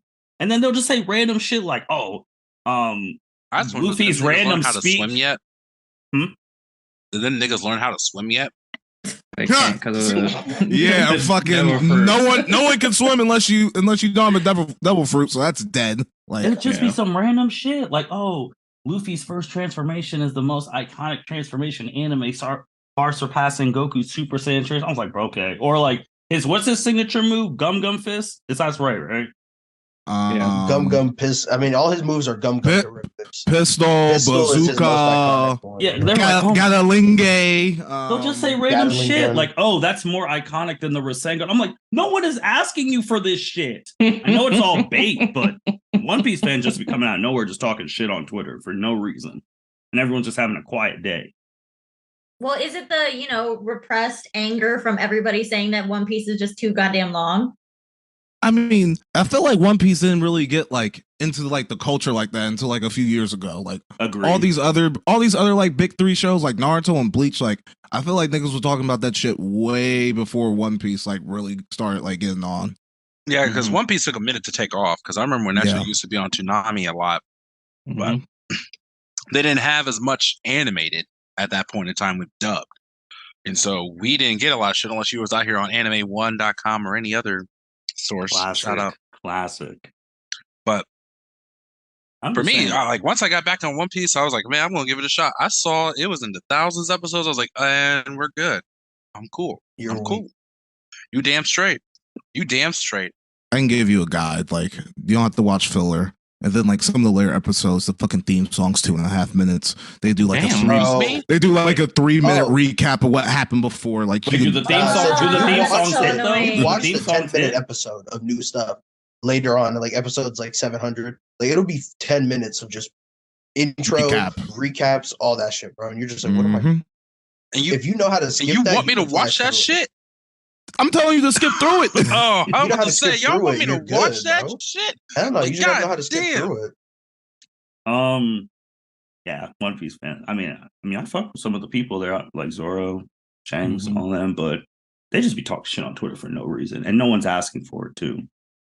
All right, does anyone think Patty's gonna win? No. No. Well, I don't. Okay, I did want to say that researching her though re-sparked my interest in Satch Bell. It was one of those things that was floating in the back of my mind, like, was that a real show or was that a fever dream? I'm glad it wasn't a fever dream. And reading up on her, I realized like how little I actually got into the story. So now I want to rewatch it. I mean they got some cool spells over there, but this ain't the fight for Patty. No. This is not the fight. All right, going back up. The Water Hashira versus Sailor Mercury. Andrew, who you got? I think Sailor Mercury is still gonna take it. Oh, okay. Oh, I got Niki, Tomioka. Byron, Sailor Mercury because she can do that dimension stuff. Justin, Tomioka. Why not? Cedric. I mean, 300 IQ is something. Is that I'll even s- like physically possible? I don't know. It's woman. Japan. You can do whatever you want. That is facts. I mean, Shikamaru's over two. Like the max is like 160, and Shikamaru's like Einstein was 160, and Shikamaru's 200 as a 12-year-old. I just figured that there was a cap, like there's a maximum limit you could get on an IQ test, and I figured it was 200. No, this is anime scaling, like Cedric said. There's Okay. Yeah. Japanese people don't give a fuck about none of that. I mean, Americans don't either. They'll be coming here and say, "Oh yeah, this comic book character has a 12th level intellect." I'm like, what does that mean? Yeah, but the nigga falls for stupid tricks. Like, come on now, we ain't think this thing through over here. I'm like, what are we doing here? Like we dovetail things of true afflictions. Like Tony Stark is super smart, but he has alcoholism. So like, that is true. That's true. Well, they say people with higher IQs are actually more prone to depression because they're thinking about shit too much. Wow, that's deep. this took a turn. But Sailor Mercury, she got the dimensional shift. I don't know what it does, but shit sounds cool. It is cool. You know, Like, it's just imagine being trapped in a computer game by Sailor Mercury. Right. hey, that means she could have got the whole crew out of Green Island in Hunter x Hunter. I'm back You need in. the card. Yeah, I don't know. You need the card though. Mm. That should seem fail safe proof. Because someone with a ninja, you mean to tell me someone with a ninja ability didn't try to escape that bitch? That is true. True. That's true. What a world, getting trapped in a game. Voluntarily though. You know what? Fuck it. I got Sailor Mercury. Hmm. And then the next one, since I went last, I'll go first. I got Fish Wait, Karate. what about Niki? Nikki? No, I already said Nikki it. voted? He already, did you? he voted. My Yeah, he bad, voted. my bad. Yeah, it's 4-2. Mm-hmm. I got Nikki's man. I got Fish Man. Karate. I will second that. I got Jinbei as well. I have Jinbei as well because he's pretty much not impervious to damage, but he can take a lot of damage. What, Jinbei versus Harabelle? Mm-hmm. Yeah. I was trying to figure out what Harabelle's water shit was. I just remember that bitch swinging the sword. But yeah, I think it's like, I gotta go with Jinbei here, especially if there's some water around, swimming around. Cedric. Oh, bro, that nigga giant. I'm going Jinbei. Told you, Cedric, he a big man, a big fish. Andrea. Oh, bitch, you copied the wrong one. Did I For, really? yeah, Tomioka and Sailor Moon. Oh no. Oh, Collusion. this is gonna be embarrassing for the stream. Thank you. Good call out. Yep, I got you. And then why the fuck did it make it okay? Anyway. God, it's gonna be okay. Let's go regular size, right? Yeah. That's what she said. Wow. So we got Jean. You enjoyed that too much. You I really need you did. to calm down over there. Oh, that's my first one in a while. Oh, now this is man, we got some OG animes in the finals. One Piece, Sailor Moon. Cedric, who you got winning this for the final 4 spot? Bro, I honestly don't know. I like Jinbei. Honestly, Fishman, I know she could change dimensions, but that nigga's 9 feet tall. That's a big ass dimension you got to build, ma'am. Mm-hmm. That's facts. So I'm pick Jinbei. Andrea. I guess I just don't really know how she's gonna win the fight per se, but at the same time, I'll stick with her to the end. She's gonna be my ride or die in this bracket. Okay. Niki. I'm going Jinbei, 100%. Mercury cannot stand. She don't got the hands to match him. Plus, That's not. the same man that killed Ace Damn. is the same man who attacked Jinbei through the chest with his magma, and he survived and kept it pushing while carrying Luffy. Okay. That man can sustain. Talk to him, Niki. Talk to him. I And he's forgot. got Conqueror's Hockey.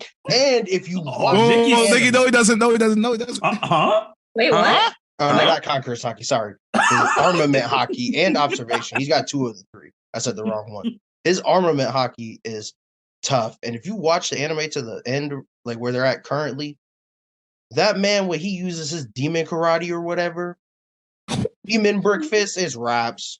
Oh, preach, Nikki, preach. Niki was talking to him. I had to. Like, shout out to Sailor Moon. I know it's an OG, but I feel like they are not throwing hands. And get this Final Fantasy stuff out of here. Jinbei is just going to come. There is no You attack, I'ma attack, you attack, I'ma attack. This is One Piece.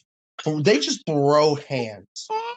I have to show love to Jinbei. Just get this Final Fantasy shit out of here. We're not doing that. I love it. Who has? Oh, Byron. Hey, Niki just convinced me. I'm going Jinbei. So Niki, Cedric, Justin. So, I mean, Niki sold the whole fucking crew. Let's just be honest. But I was getting ready to ask you before Niki just so eloquently stated why Jinbei will win. How strong is Sailor Mercury? Like, what can she take? You told me they do like the Final Fantasy shit. No, I was Is explaining any- like the fighting styles. The fighting style. Mhm. Has anyone just pulled up on Sailor Mercury with the hands, with the armament? No. Oh no, Not Justin! really, no. They don't got hands there. They just got galaxy destroying moves. No, That's what they got. They'll They get don't have blasted hands. by different attacks and stuff. And honestly, they're like normal physical humans, so like they get Until they bruised up transform. pretty easy. I think the only like hand one is she even in this shit? No, we don't have her. Jupiter? Yeah. Yeah, she's there. What the fuck? Thought. Oh no, I'm in the Earth division. Silly me.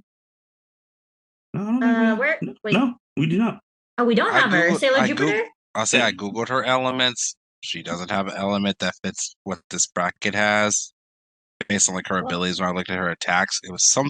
What was it? Oh, Well, she's the one- I she's think the one it's who has hands. mistranslated because I think one of them is like thunder something something, but actually she's using lightning, which is really stupid. No, So- but Justin, to your thing, nah. Like they'll sit from afar and it's like, all right, I'm gonna shoot this blast that could destroy an entire galaxy. We're gonna see if you could take it. Okay. oh, They had hand to perfect hand. example. You remember Dragon Ball Super, Mhm. the Tournament of Power, where the one Yeah. chick was transforming and everyone else was watching, but she was like, "Nah, fuck that." Yeah, 17 blasted him. Oh yeah. That was a true knock at Sailor Moon. yeah, From that 100%. episode. It was, and they did not rebreed. Ugh. But all right. I mean, I don't think there's anything much to say. I mean, I think he advances through. Who was your choice, Martin? Oh, I was picking fish karate, but just because for the fact that like, I mean, you got to get up close. You can't be having these Sailor Scouts blast you from a distance, or you're not going to survive.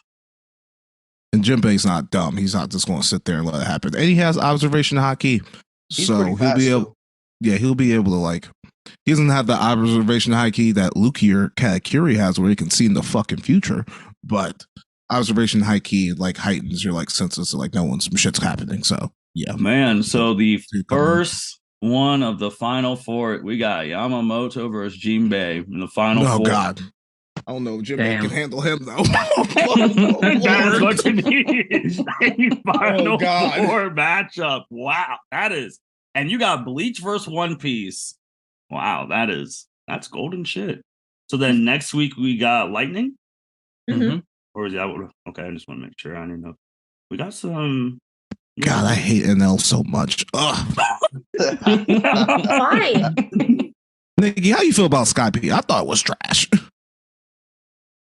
I thought it was fine, but it was kind of annoying. I will give you that. But Skypea, it sets up a lot of the stuff coming up because that's when you first learned of observation hockey without even realizing it. Yeah, That's what they're yeah, all like using. yeah, it just like sets shit up, but like I just can't stand it now. Like it Yeah, nah, moves you're too right. slow. Like Yeah, it it's wasn't kind wasn't of my like- favorite arc. It's one of the weaker arcs in One Piece, but it's not that bad. But yeah, it's weaker. I mean, it's the arc before War 7 though. See, once you get past Skypea, that's when the show's that's when the show becomes JTV. True. All right, True. man. So Very Lightning. true. Lightning is up next. For that, we'll move into the end with some comments. Justin, what do you guys say closing off? Your closing remarks. It was fun. Let me get back to basketball. I gotta see what the fuck's going on. Fair enough. Byron. Another fun episode. Can't wait to discuss the Lightning division next week. I think it'll be another fun time. Andrea. Yeah, what everybody said. Like, I'm really looking forward to Lightning. There are a couple characters in there that I really enjoy talking about. So looking forward to it. Thanks everybody for listening. Hope you stick with us through the rest of it. If this is your first episode, go back to the first one, see how we ended up with Yamamoto in the semifinals. And yeah. Man, the man who had his best monologue on any podcast ever, Niki. Man, it felt good to ride for One Piece. I had to. We'll see how the finals go. But as always, let us know your thoughts. Let us know your comments. We want to hear what you have to say. Cedric.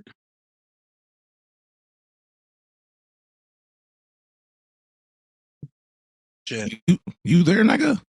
Good shit. I'm honestly just really happy.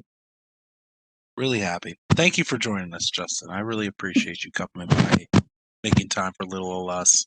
I bring a your different busy type of schedule. energy. Even though this may be your first and last, but we'll I always think be he'll be. happy to have you. Justin would be there for the final four. Oh yeah. He's already I thinking can't- about. He's like, man, I don't know if GPK or Yamamoto. I'll definitely be back for that. Just don't send me in a 2-hour podcast and we'll be good. Well, yeah, there shouldn't be any. Sorry. I mean, what everyone said. This was fun. Thank you everyone for listening to the L7C podcast. Make sure you like, rate, comment, subscribe wherever you listen to, and we'll be back with Lightning and see who makes it to the final four there.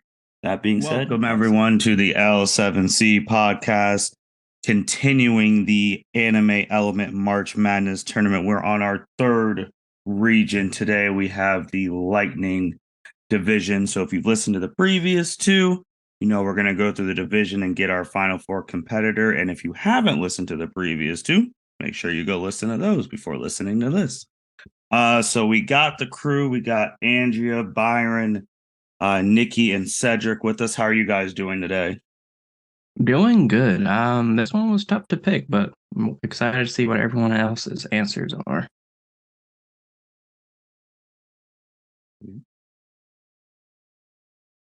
Yep. This was an interesting one. I'm kind of going in a little blind, so I'm just gonna see where the wind takes me on this one.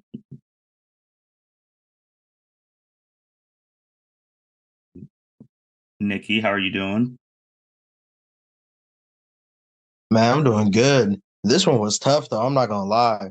They got to the second and third round. I was like, oof. I flip-flopped. I might still flip-flop. I'll be honest. Okay. Cedric, how are you doing today? I'm doing all right. How are you? Good. So hearing some echoes from people saying this one was tough. Before we get into it, Byron, what made it so tough for you? Because most of the people in this bracket have a affinity to lightning, so they're very high resistant to lightning. So it just is difficult to see who can outpower the other. Fair enough. Andrea, Niki, you said it was a little difficult too. Were you echoing some of the same things Byron said, or was it difficult for different reasons? Mostly the same reason for me. I think the other thing is also kind of just durability scale, I guess. Just kind of extrapolating on that is we don't really know. I mean, with Denki Kaminari in particular, I mean, we see him in the show, kind of reach his max input output. But I'm not sure these other characters we really ever see that happen too much. So it's like it's a very clear-cut thing for him, but maybe not most of the other characters. I guess even with him, is it even clear cut? Because you said in the show wise, if someone was saying, well, Denki's going to do X, X, and X, the final battle against All for One in the manga, Right. So we don't know his true final output. That's true. Because I think him and Zenitsu, their show, they're still going on, and I don't know about Denki, but I know for a fact Zenitsu's going to reach levels well beyond where he's already at. Mm-hmm. So that's always the tough thing with these things. But let's get right into it. We'll start at the top, work our way through. And we have a favorite on this pod. We have Mr. Killua from Hunter x Hunter versus the Zach Bell from Zach Bell. Byron, you're always first, my man. So what did you I think know. about what did you think about this matchup? I honestly am going with Killua. Mhm. I haven't really seen much of Hunter x Hunter or Zatch Bell, but I know from a clip I've seen of Hunter x Hunter that Killua literally ripped a man's heart out. So Oh, yeah. I don't know if Zatch Bell can deal with that. And the clip I've seen of Zatch Bell, he did have a lightning dragon, but I know Killua has a resistance to lightning. So Mhm. that's why I'm going with Killua. Okay. Andrea. Yep, I also pick Killua. Love him dearly. Especially with the whole, I know Zach Bell, I believe physically he's not made out of like normal like human flesh and stuff Mhm. like that, but Killua was able to pull out that man's heart with just like sheer will of force of like sharpening his fingernails and making his hands harder, going through skin, Mhm. bone, through the man's chest, pulling it out. So like I don't think Killua would really struggle with Zach Bell too much. Fair enough. Niki. Killua, honestly. Cedric, did you want to add anything to this Killua Zach Bell matchup? Nope. Got you. Yeah. The only reason I picked Killua just because of the different styles of something similar to like the Sailor Moon stuff, just the different styles of fighting. Like they're not really throwing hand-to-hand combat over there on Zach Bell. It's all spells from books and all Mhm. that. So I feel like that style would not work out. All right, so Killua advances. So then we got Lactus from Fairy Tale versus Denki from My Hero Academia. Niki, who do you have winning this one? I went Loxus on this matchup. Mhm. I chose not to look all the way into My Heroes manga because I'm watching it. So Yep. I looked into everybody else's. I said, screw it. But this one I didn't. So I went Loxus just because lightning has no effect on him. Mm-hmm. He's basically the same as Natsu. If you listen to our Fire one, you heard us talk about him. Mm-hmm. Like he's the same in that way. At this point, I don't really think Denki stands a chance from what I've seen. Fair enough. Cedric. Yeah, I'm picking Loxus. Mm-hmm. Andrea. I will go with Luxus as well. I have not watched Fairy Tale. I think for me, it's just kind of Denki's, does it a little too much or receives a little too much, and he goes, mindless essentially. So knowing that there is some sort of like cap for him, I feel like he probably would lose this fight. Byron, did you have anything you wanted to add? No, I picked Loxus as well because he can eat lightning like Natsu can eat fire. So that was my main point of passing him through because I don't think Dinky can handle a lot of lightning like Loxus can. So I think Loxus would just overpower him. I will say now in season 6, Denki's at the point where he is like literally a lightning rod. So he can Yes. absorb he can absorb any of these people's stuff. I think with this, like when Niki eloquently said on the last thing on the other people, Denki has no hand-to-hand abilities. Right. So Mhm. like Byron, I know when we talk about it in our college football thing, when talent equates, what do you got left? And like when Niki was saying, if you take away all the things and everyone's matching each other in powers, and it comes to straight hands, and who wins? And Denki has no hands, zero, Very absolutely few none. people in My Hero have hands, and it's one of my biggest pet peeves, but we're going to save that for a different day. We got Gil Thunder from Seven Deadly Sins versus, did you say it Anel? Niki, is that how you say it? Yes. From One Piece. You got a One Piece in person in here, so you got to start with Niki. Niki, who do you got? I gotta know. Okay. Why do you got to know? I just don't think I've seen enough out of Gil Thunder to give it to him. Mm-hmm. Plus, Anel, he has observation hockey. Mm-hmm. That's confirmed. That's what that is. If you spoiler, 400 episodes in, 300 episodes in, sue me. But like, that's the first instance of observation hockey. Okay. And like, he's literally lightning. That's what it is when Yeah. you eat a Logia devil. So I just don't think Gil Thunder has it in him. Got you. Byron? I also picked Anel, because basically the same reasons that Nikki did. Also, um, I don't know how much Guild Thunder can absorb lightning. I know he's like has high durability, Yeah. but I don't know how durable he is against lightning. Cedric? I'll go in L. Andrew, is there anything you wanted to add? Absolutely not. Okay. What did I have on here? I said Anel. I mean, like Niki was saying, when I was reading up and watching his stuff, his abilities are crazy. And then with 7 deadly sins, maybe because I've been spoiled with Dragon Ball, they said Guild Thunder's like power level reached like 2,330. And I was like, Yeah. is that supposed to be high or is that low? I know it's high. I'm assuming it's high because they made a big deal out of it, but I'm like where are you placing in other verses if your power Yeah, is he's supposed to be like one of the top holy knights in 7 deadly sins. I did see that, yeah, one of the holy knights, one of the strongest out there. But this and now I was like, wow, we got some hacks over there in Niki's world. There truly are. We got Luck Volta from Black Clover versus Zenitsu from Demon Slayer. Andrew, who do you got?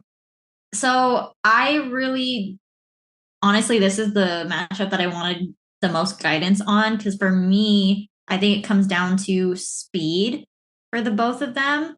And I'm not sure, maybe y'all saw it in your research somewhere, but I don't really know kind of scale wise who's faster. And for me, I think that might be the decisive factor.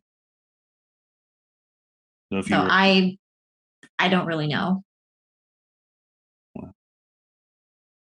you can't move on without you picking, man. Uh, I mean, you can always change your answer, but if you're leaning which way are you leaning?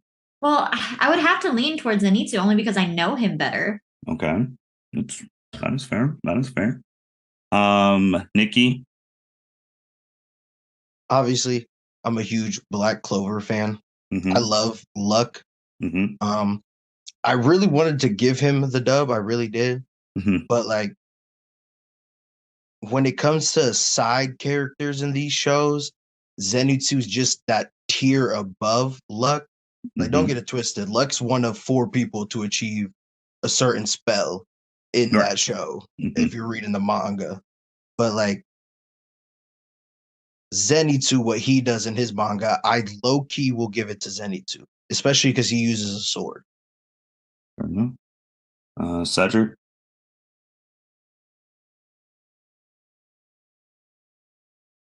Zenitsu. Okay. Okay. Byron, do you have anything you wanted to add? No, I picked Zenitsu too because I think that Godspeed, from what I've seen, is super fast. I don't know what how fast Luck Volta is in Black Clover. And I guess too because Niki said with like the manga when he was talking about Zenitsu and like what he's about to become in these like down the road, he becomes the fastest person in that verse. Like he's gonna get to the point where he's tagging Musin. So Which is impressive. which I mean I know the thing too, his biggest thing is obviously right now, anime wise, he is only confident when he is asleep. That is obviously a super big weakness right now for him, his unconscious combat, which we will see him overcome in a year's time. So, but I agree. Now these final fours, this is where I think it's really, you got Killua versus Lactus. Niki, who you got here? So this is the one I kept flip-flopping between, and I broke it down to, can Loxus handle Killua's assassin skills, basically? Because Godspeed's not doing anything. I'm just going to throw that out there. Yeah. That has 0 effect on Loxus. So Killua's main Nen attack has nothing. And so it comes down to his assassination. I think I chose Killua, but honestly, yeah, no, I'm going to go Killua on this one, but I could change, honestly. I'm not gonna lie, because ever since you guys were telling me about Natsu and stuff, and I've been watching I've been watching the fairy tale and all that stuff, and then I was watching Lactus and stuff. I was like, man, these people out here really throw the ones like almost every day. Uh, Mm-hmm. I, I went Lactus, man. I really did Lactus. I really did. I just feel like one, I think Lactus has more abilities than Killua. Mm. That is almost a fact. And I just feel like if Killua has to just go back, like you said, the assassination thing, I think that he's fought enough that he'd be able to hang. I just really do. That's why I went the fairy tale, man, this one. Byron. Yeah, this one was one of the ones I was struggling on too. Just like the same reasons Nikki had, because I don't Godspeed's not doing anything against Loctus because he could just eat all that lightning, and I don't know how great Killua's assassin abilities are. But Loxus does have a ultimate move where he basically, if he feels like you're his enemy, he can just like get rid of you. So I think if push came to shove, Loxus Fairy could law. just Fairy Law, yes, thank you, Cedric. That Loxus could just overpower Killua, so I got Loxus. Okay. Cedric. I am looking at one thing Mhm. because my curiosity is not just Godspeed, because we've seen him use it to run fast. Yeah. If that could also be doubled up with his assassin abilities, because I mean, dude, like your muscle doesn't matter.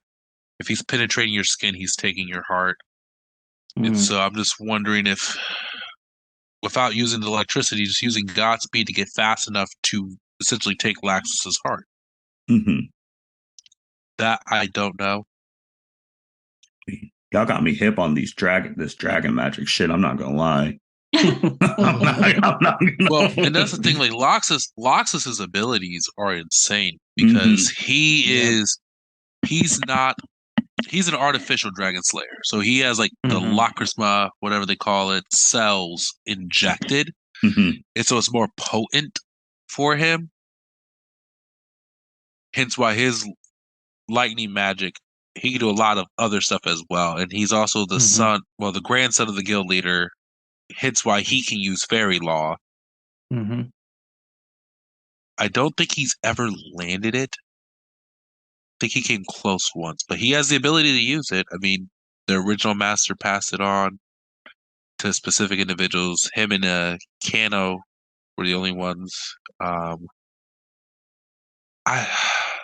Well, I have a question for you, Cedric and Nikki, because I know you watch it. At what point did he fight Natsu? Because they're talking a lot of stuff here about like how he was able to like evade some stuff from Natsu and fight him for a bit. Was it early in the series or like later on? So early in the series is the first initial fight. Okay. A lot later on, there's like 2-3 different arcs where you just don't see Loxus's existence whatsoever. Mhm. And then it's like thought that he left to go, then he comes back, kind of remorseful, trying to find his way. He has his own like squatting unit, so they do their own things, do their own missions.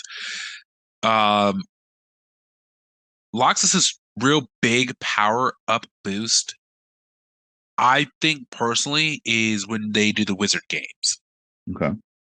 Because similar with Dragon Slayer magic, there's God Slayer magic, Demon Slayer magic, all that jazz. There's a Thunder God Slayer in what's thought to be at the time the number one guild that he fights, and honestly, that match is live. And so, I think that was like a true test of like you don't really see Lox is almost. It's rare that he doesn't. I think the only other person he may have struggled with is his grandfather, just because I mean he's one of the wizard saints, and then anyone else that's like Ezra, who's just like almost god tier infinite magic power, or just a true mismatch for his abilities. But a lot of times he's a guy, he'll take an ass whooping too. Like, dude, I remember when he was fighting the demons, dude's whole body was poisoned, so essentially he couldn't use magic. He still whooped that dude's ass at the end, and like almost died pretty much. So like, as far as heart goes, I think Loxus has more heart Mm-hmm. than a lot of people on this, but the fight was early on, from my memory. I think I don't recall was. them ever fighting again enough to be like a highlight of the show. Like you see Yeah. more Natsu and Gray fight Okay. like Well- a couple different times throughout the show. Then you bring that up. That's a good thing. I guess a good kind of counterpoint for Killer is like Killer didn't really fight that much in the show. He didn't. Like we talked Mhm. about that moment with the heart. That was at the beginning, and then Godspeed was in the Ant arc, and it's like he didn't even. Well, I mean, you had the world tournament for them. That's tower, true. That was the tower. But even then, like He was overpowered compared to everybody else at that point until they started using Nen. And even when they first started using Nen, his opponents are just not to his level. But once they kind of him and Gon both took an L initially when they first started doing the Nen abilities because Yeah. they Right. underestimated their opponents. It fell for like easy like traps yeah. per se. Yeah. My thing with Kahlua is he's not. And to my memory, I haven't seen him down bad to the point where it's like, yeah, like I have to win or I die. Yeah. Like normally his brother, that whole thing is like, if you don't fight anyone that you can't beat, then you just leave. You gotta run. Mhm. Wouldn't it be his situations like that were right when he removed his brother's Nen needle with was it what was that guy's name? I want to say Raditz, but that's not right because that's a Dragon Ball Z character. Oh, But- hell. yeah, like I know that's not the right name. But the ant that's like a rabbit and like the first ant that they ever encountered, that's when Killua had that whole like psychological, and then he removed. Oh yeah, the You talking about the octopus? the The chimera little ant that had the octopus. wings, the rabbit yes, that the could wings use with the Nen. rabbit Oh, face. It was the first time I that know they who you're talking seen about. Yeah. that they themselves have fought chimera ant that could use Nen as Yeah. well. But even then, like it wasn't so much as he was going to die because he ended up smoking that dude. Well, right, but it was because it was such a close level of power. That's when Illumi's Nen needle was like, it's safer to run. Like you should run. Like you don't know if you're gonna win. Da, da, da. And that's he took the Nen needle out and then smoked him because, like, yeah. But removing that fear, and then I'm sorry, I can't see who's talking right now the way I have my Zoom set up, but whoever mentioned the battle with the octopus, like that would also be another situation where Kilo was like literally on the brink of death. Where When- does Lactus rank among like the people on Fairy Tail? Like if you guys had In to, the guild, or are we talking about in their universe? I'll say the guild. Because tier. their universe is quasi broken. Yeah, so Yeah. guild, Yeah. so like guild. In the guild, as far as outside the guild master, he is the I rank him. He's the second strongest person in the guild Me too. because Urza's the first strongest because she becomes the next guild master when the show ends. Okay. And So- Mira You think Jane, so? she's strong, but she doesn't do missions or anything like that. So Don't forget about my boy Gildarts. I got him as one. Gildarts, Gildarts, he's such a fucking that's just so fucking sweet too. He's a great character, but He's a I don't Shanks even. ass motherfucker. He's like the guy that like shows up every now and then. Like he's like if Jiraiya never came back but once or twice in the show. Still Like, technically in the guild in the show. Okay. That's all I'm gonna say. yeah, Because I'm asking that because now like just trying to think of tiebreakers in my own head. Like where would you rank Killua? Like in Right. the hunt. as Like, far as like I'll keep it 100. I think Kurapika could be Killua I do just too. because of the I do chains. too. I do I was too. Oh yeah, thinking no, that. I do too. absolutely. Mhm. I do too. I think Gon could beat Killua just because of yeah. their Nin abilities are Mhm. so different. Yep. I mean, Liario is trash, but he's a comic relief. Like, Right, he's comic relief. He's also, going to be the doctor. He's the Hey, the he was in good third heart. place to be the new chair. Just that was funny. That was hilarious. bro, That was- that man is. Well, I can't even say man because technically he's like 14 years old, which Which again, is I don't wild. believe. Yeah. They're all like That's- 15, 16 years old. That's his own business. Like that's his own business. But if we're talking like the Hunter x Hunter universe, I mean, if excluding like Kite, Knuckles, Fu, all of them, Mhm. I mean, Kalua's up there, but it's not like he's also like what 10 years old. I know that's the thing. They're Too, all like, about they're- the same age, so he's also about 14. But yeah, no, he's a child. That was my question: is how old? I is think they're Lactus younger exactly? than Liario. No, they're young. They're a little bit younger. They're a Loxus little is bit. grown. He's like 20 Yeah. something. I think that's 23. the other thing for me is that Killua is still so young. I personally, this is just my bone to pick with the writing. I feel like his special abilities are just not very varied, and that's something I really struggle with. Because With him, and honestly, with Gon, I'm not the biggest fan of his Nen abilities. I just maybe because I don't have the imagination to see how they're gonna expand from there. But yeah, so. Yeah, I wouldn't put Killua at the very top of the Hunter x Hunter universe. I think he could be towards the top once he's an actual adult, like when we got to see Gon, borrowing his lifetime of Nen against. Yeah, that was like if you could imagine Killua doing that again, it would be just like holy shit. But problem is we can't future cast on this, so we got to Right, use what we yeah. got. And that's the thing. Like, Killua right now isn't the strongest person in his family. Yeah, no, And it's still his dad. because I was just thinking of like different, like if I did because I think I don't know, man, because Lactus when he gets to like his strongest, whatever you got, Niki and Cedric educate me. So when he's at his very strongest at the end of the series, whatever, and Natsu's at his very strongest end of the series, is he at least competing with Natsu? yeah, I think so. I mean, are we talking about with or without plot armor? I was gonna say without because the reason I'll bring that up because I think Natsu would smoke the dog shit out of Killua. The only reason I say without yeah. plot armor is because literally the last arc that ends the show is pretty much about Natsu. Mm-hmm. Okay, yeah. And so main character when the show ends, like, yeah, Natsu. I'll put it like this: I think in a fight, straight up, if it was like at the end of the show, whatever he resolves, whatever demons he has. Mm-hmm.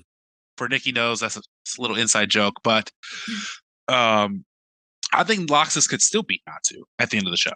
Oh shit! That's all I need. Because I know Ursa stopped both him and Gray when they were fighting at the end of the show, when they're at essentially their tops, like E&D, Natsu versus Demon Slayer, Gray. Mm-hmm. Like, she stopped both their punches from colliding. They were for real trying to kill each other. Mm. Shoot. Oh yeah, we're still on all this. Great conversation. We're still on Cedric's vote. Mm-hmm. Yeah, that was my question. I've been looking. I don't, and it's no offense to the kid. I just don't think he's as battle tested as Loxus. Fair enough. Because who's voted? Because Byron, you voted. You know what? Yeah, I said Loxus. I'm changing back to Loxus too. Anyway, like now that we were talking about it, I was like, okay, yeah, I sold my boy short. Well, that's what. Plus, he also literally has what it's about. Lightning, like as we're talking about the final arc, he literally has lightning that surpasses lightning, whatever the fuck that means. He's got it though. Anime logic. Exactly, but he's lightning got squared. it though. Like we talk about fairy law, he's also got lightning that can surpass lightning. So yeah, this lightning. This one is shaping up to be something. And now versus Zenitsu, Niki. I win Zenitsu. I think he's way too fast for Whoa. Enel. Like Enel has observation hockey, but like he could still get hit, especially with unpredictability. So like no matter how, and like his observation hockey, it's all dependent on his speed, basically. Like just because you have it doesn't mean you're faster. Like Luffy still cranked this shit in the show. Don't get it twisted. Niki, for people who don't watch One Piece, explain what the hockey is. Hockey is the ultimate. So okay, you hear about Devil Fruits. Hockey is the ultimate trump card in that show. Gotcha. That is the top tier thing. The Pirate King, essentially, Gold D. Roger, he had no Devil Fruit. And it was pure hockey. And like observation hockey is your basically like how observant you are. Like you just have better eyes, basically. Like that's what it truly is. You kind of get like eyes in that show. There's 3 types. Gotcha. So you went Byron. So wait, that nigga can swim? Goldie Roger? No. Yes. Well, I guess he could because he didn't eat the Oh, that's the fruit. reason why he's the pirate king. None of them other motherfuckers can swim. Well, Cedric, you're not wrong. Byron? Yeah, I think it comes down to speed. But the thing with Enel though is I read that he can output like 2 million volts of electricity. I don't know if Zenitsu could survive like 2 Fair million enough. volts That's a of fair question. electricity. So I went Enel only for that fact alone. Fair enough. I went Enel as well, and the only reason I went Enel because I wrote in my bracket down on here paper. I said because it's not the Zenitsu at the end of the series. Hmm. I'm going off the end of the series. Well, That's my point of reference. you. That's I'm like, that's why I said that. Because like, what can I watch on YouTube? What little anime power scaler can I watch real quick? And I'm like, oh, Enel has all these abilities, which Niki's already said. One Piece, you're just all full of fucking tricks over there. And I'm just like, if Zenitsu really gets snapped by 2 million volts, Byron said, I don't know if he's surviving that multiple times. So I just want to know. But then again, I don't care either way. Andrea? My instinct was also to go with Enel because same thing. I mean, we saw Zenitsu get struck by lightning, which is how his hair changed color. So that was normal lightning. So I'm guessing, if he gets zapped 1-2 times, he's toast. So he could be, too fast to get hit, but he also so far in the anime can't sustain that level of speed and power more than I think it's in the Twice. Is it twice? Yeah. 2 Yeah, or 3 times, and something the like that. Entertainment arc, yeah. Arc, he said he could only do it twice, one to get out of the rubble and then one to Kill Daki. That's right. That's right. That man had a whole building falling. What an ending to that season. But continue, Andrea. Oh yeah, no, I pick Enel. Okay. Cedric, was there anything you wanted to add? Nope. I always said I can't wait to see what Zenitsu becomes, and I can't wait for people to see him. Man, Niki, one of your guys again. Actually, I guess both these are your guys, but I always call One Piece people your guys. In the Elite Eight. Now versus Lactus. Who do you got in this? This one's tough because Loxus isn't affected and Enel isn't affected by lightning. So talent's equating. Yeah, exactly. So like that kind of cancels out. So then we have Enel's observation hockey basically versus Loxus's other magic. Ooh, this one's tough. If we're going off base, you know what? I'm gonna go with Enel on this one. Okay. I'm gonna give him the dub with the observation hockey. Okay. I'll just go Laxus. I'm riding with Fairy Tail today. I don't know. I'm riding with them all day today. Andrew, who do you got? I also have Laxus. Cedric? I'm rocking with Laxus. Fairy Law. Byron, do you have anything you want to add to this? No, I was going to Loxus too because of Fairy Law. That move is the ultimate move. All right. So we got, man, look at the diversity coming in this. Laxus makes it to the final 4. He's going to be fighting against the person from the Earth Division. So, man, we got a captain. We got fish karate. We got literal lightning. Yes, this is a final 4 building over here. So that is it with the Lightning Division. When you guys preview just a little bit, previewing the Earth Division, what do you guys see in there that might be interesting? Pika from One Piece. I'll say that now. Oh, we can say that now. He's beating the dog shit out of Risho. He sucks. Ah! Oh, well, damn. I was gonna say, I was like, Risha, like when I saw Yu Yu Hakusho person's like, oh, who is it? And then I read the name, I was like, oh. I also don't like how everyone in One Piece is literally like 7 foot is short over there. Yeah, he's a hefty man. Yeah, he's an understatement. With the baby voice. What? That's awesome. That's awesome. Oh, I can't wait for y'all to please listen to it. And it's dubbed now, technically. So you can listen to his dub. Oh, it's beautiful. They give him the most high-pitched voice possible. It's truly lovely. It's pure comedy. Don't sleep on Jura. Mm. Don't sleep on Jura. Okay. When you see the universal Oh, power scale, that Mm. that nigga's sweet. I just watched that man fight too. So yeah.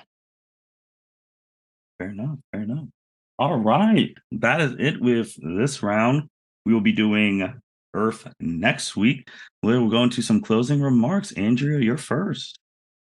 Thanks everybody. Hopefully, y'all enjoyed this episode. Like we said earlier, if you haven't listened to the other two previous episodes, definitely check them out. Let us know where we got it right, where we got it wrong.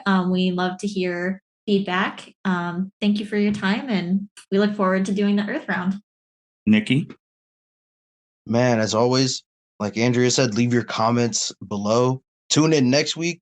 As Martin said, we're one person away from the final four where shit will get serious. I could say that. Man, amen. Byron. Another wonderful episode in the books. Thank you for all listening to us talk about anime March Madness. It's been fun. Can't wait till next week. Cedric.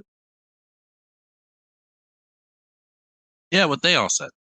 Fair enough. Yeah, just dittoing what they all said. Again, big thing. Let us know how you what you guys think about these episodes on comments on YouTube or Spotify or wherever you listen to these podcasts. We greatly appreciate the feedback. Which will be coming out soon. A Dragon Ball one where we actually got feedback from fans there. Andrea's gotten feedback from some of like her like friends from the past who have listened to our stuff. So like just hearing other people's feedback on where we can improve, what they like, what we could tweak is always helpful because again, we love doing these because we love talking anime and we love hearing your guys' opinions on this. And with that being said, thank you everyone for listening to the L7C podcast, one away from our final four. Welcome everyone to the L7C podcast. We are back with the final section of the 2023 Anime Element Tournament. We are on the Earth Division. This is the last spot for the final four. We already got three. We got the Fire Division, Yamamoto. We got Jim B from One Piece. We got Laxus from Fairy Tail. Only one spot left in the final four. And then next week, you will hear the final four in championship. So we got the crew. We got Byron, Andrea, and Niki individually. Byron, how you doing today, man? I'm doing good. Can't complain. Awesome. Andrea, how are you doing today? I'm doing good despite a wild day at work, but I'm good. I'm good. Niki, how are you doing today? Man, we doing good now that we got food and water in me. Say less. Say less. Well, guys, let's get into it. There is just, again, one spot left. We are at the Earth Division. Niki, when you look at this Earth Division, as we're going to go through it, what were some of your thoughts when you saw some of these matchups? Half of these people are scrubbish. Mm-hmm. Oh, That's what I thought. Half of them were scrubbish. I'm sorry to say it. Mm-hmm. But nah, the second rounds were kind of tough. I'll give them that. The second round matchups were the toughest. But those first rounds, I didn't do any research. I just literally looked and I was like, okay, they're winning, they're winning, they're winning, and they're winning. Fair enough. Fair enough. Andrea, Byron, did you guys have any thoughts about this Earth Division? That is the last division of the tournament. This was not as tough as the Lightning division. But like Niki said, like that second round, I'm still like don't know who I'm choosing. Andrea. I'm just a little lost in the sauce for this division because I don't recognize most of these characters. I haven't watched most of these shows. So I'm just a little like, we'll see how it goes. I do think it's pretty obvious who would win in most of the first rounds. But I could be mistaken. I could be giving, a show a little bit or their universe a little bit more props than they deserve. So I am going to be piggybacking off of y'all for the most part. So please allow me to not go first. Fair enough. You already know I'm going first. Oh, that's true. Thank God. Oh. Probably not, because Andrea said don't allow her to go first, so she's probably going to go first. All right, tradition. Byron goes first. Captain first. So before we do start, because Nikki, you said this one wasn't as hard as the other divisions. What was the hardest? What were the hardest? Like, if you had to rank hardest to weakest to do, which divisions was the hardest for you? It would go for me. It was lightning, Mm-hmm. then fire, Mm-hmm. and last was water. And I mean, this one is definitely last, but like out of those three, it was lightning, fire, water. Okay. Byron. Yeah, I agree. Lightning, fire, water. Okay. Andrea. I agree as well. You know, it's kind of funny just for thing. Our lightning one was the shortest of the three we've already done. I know. Really? We all seem to like kind of really Mhm. agree more so, even though it was the most difficult for us. And I think that's why. Yeah, so Byron, let me, as I was doing something, which I'll announce at the end of this thing. So the lightning one, and this is with like the intro and outro with the podcast, it was only Mhm. 36 minutes combined. Wow. And then water, which had all six of us, was only 40 only. It was 41 minutes. Now, the fire one, the very first one, that was almost an hour. Yeah. Interesting. Yeah. So We did go on some tangents on that one. I'm pretty We sure did. we On the started fire? sending shots. Yeah. We started sending shots at Sasuke. I'm pretty sure. Most likely. I think the other thing was, at least for me, since this is my first time doing like actually being physically present for a March Madness, like getting used to the format. I think for Lightning, and y'all can disagree with me, I feel like we were more just bold faced, like this is our choice. X and Y is Y, and boom, it was like move on. Whereas the first one, I felt like I know I was over explaining basically all of my choices. So yeah, I do feel like the one that had the most debate per se was that Elite Eight of Sailor, Mercury, and Jim B. I feel like that was the most debated one. And then Nikki came in with the debate of the century for his Yep. guy. yep. Yeah. That's what swayed me, because I definitely was probably going to pick Sailor Mercury. But then when Nikki talked up Jinbei, I was like, you know what? I'm gonna go with Jinbei. Yeah, I'm sorry. I was not letting Jinbei lose that one. I'm sorry. That was not happening. that's I what had it's to all The ride. disrespect for Nikki would have been too great. that's what it's all about. That's what it's all about. But let's see. Let's go through it. We have the strongest earthbender in the Avatar world, Mhm. Toph, versus Jirai of Fairy Tale. Byron, who do you got in this one? I think it comes down to hand-to-hand combat. I know Toph can basically bend Earth, which Jura is a Earth magic user. Mhm. But if he is able to get close, I think it will come down to hand combat, and he's a master hand to hand combatant. And I don't think Toph can hang with him, so I'm picking Jura. Andrea? I'm also picking Jura against my soft spot for Toph. Toph is freaking amazing. Mhm. She, like you said, is the greatest earthbender in the Avatar universe. She also invented metal bending. Mhm. So Mhm. I don't know if that would be a factor in this fight, because if she could bend metal, if she still had her space rock, weapon, that is, from what I understand, Jura wouldn't be able to really do anything with it because their magic is specific to Earth. But I mean, if Toph can bend metal when she's an Earthbender, I'm sure maybe the limits of magic would extend out to metal as well. I'm not sure. But I do think, just in terms of scaling, unfortunately, our Avatar The Last Airbender characters are just a little, if not one league behind, maybe even two, depending on the matchup. Fair enough. Nikki? Yeah, I gave it to my boy Jura. Mhm. Like, yes, he uses earth magic, which Toph can obviously like bend. Mhm. But like Byron said, it comes down to hands. And as you guys have learned from the series of podcasts, if you haven't watched it, One Piece is all about hands. They fight every single episode. There's not an episode that goes by where You mean some Fairy Tale? Fairy Tale? Fairy Tale, Mhm. yeah. I mean, One Piece is next in the next Right. matchup. Yeah. But like, I have to give it to Jura. I just think he's too big body compared to her. Yeah, so objectively, I was going to give it to Jura, but because obviously he's going. But I do, since it's already been decided and my vote won't matter, I was just going to throw a vote to Toph just because if we do it like real NCAA, no Avatar person made it out of the first round. Right. Yeah.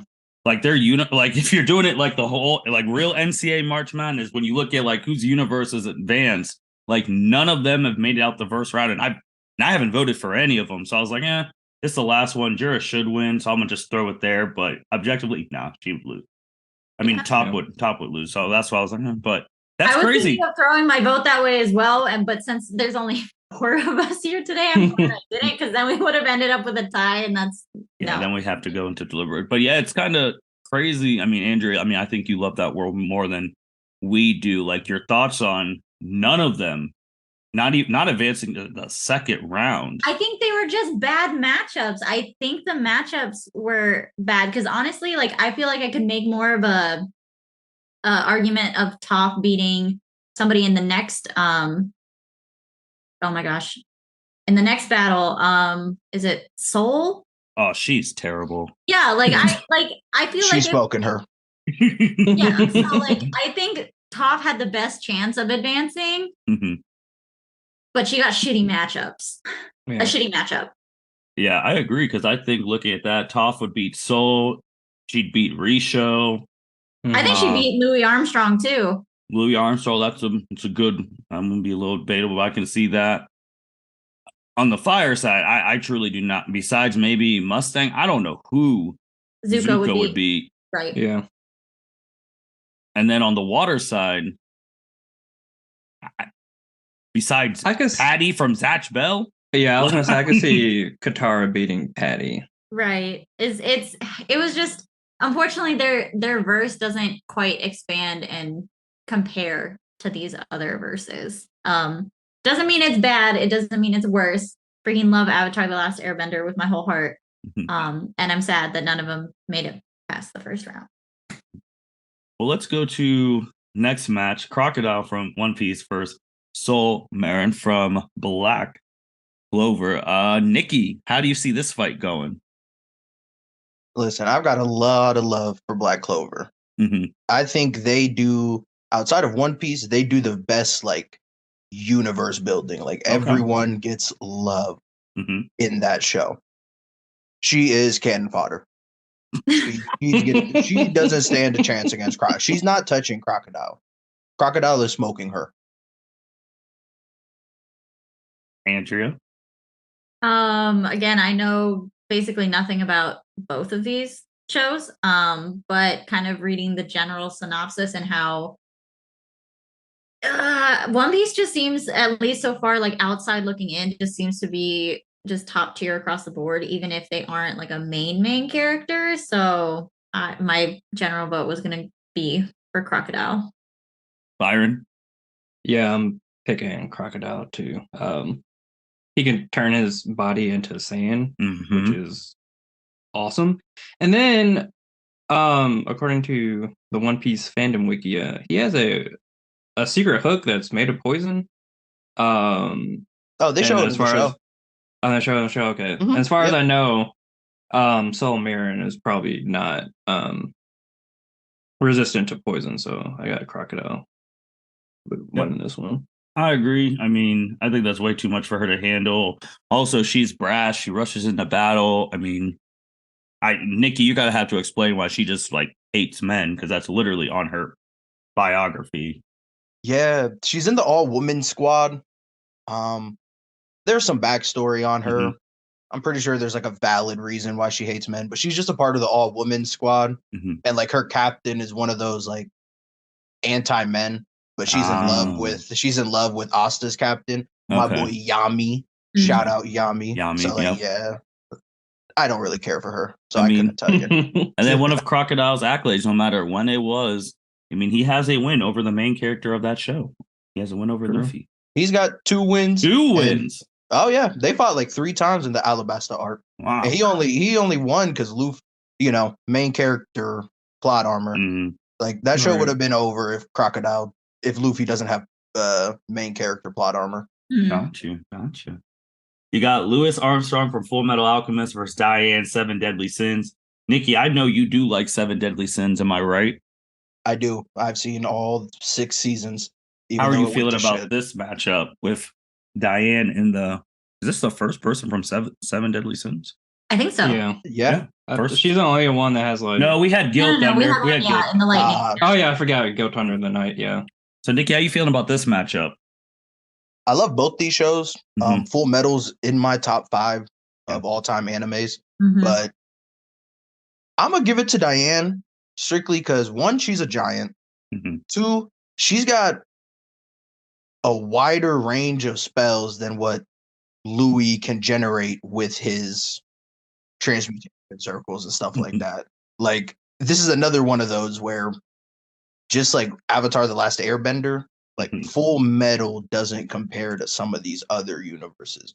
So I Yeah. had to give it to my girl Diane. That is a good point as well because Full Metal also never, well, has not made it out of the first round. That's a good point.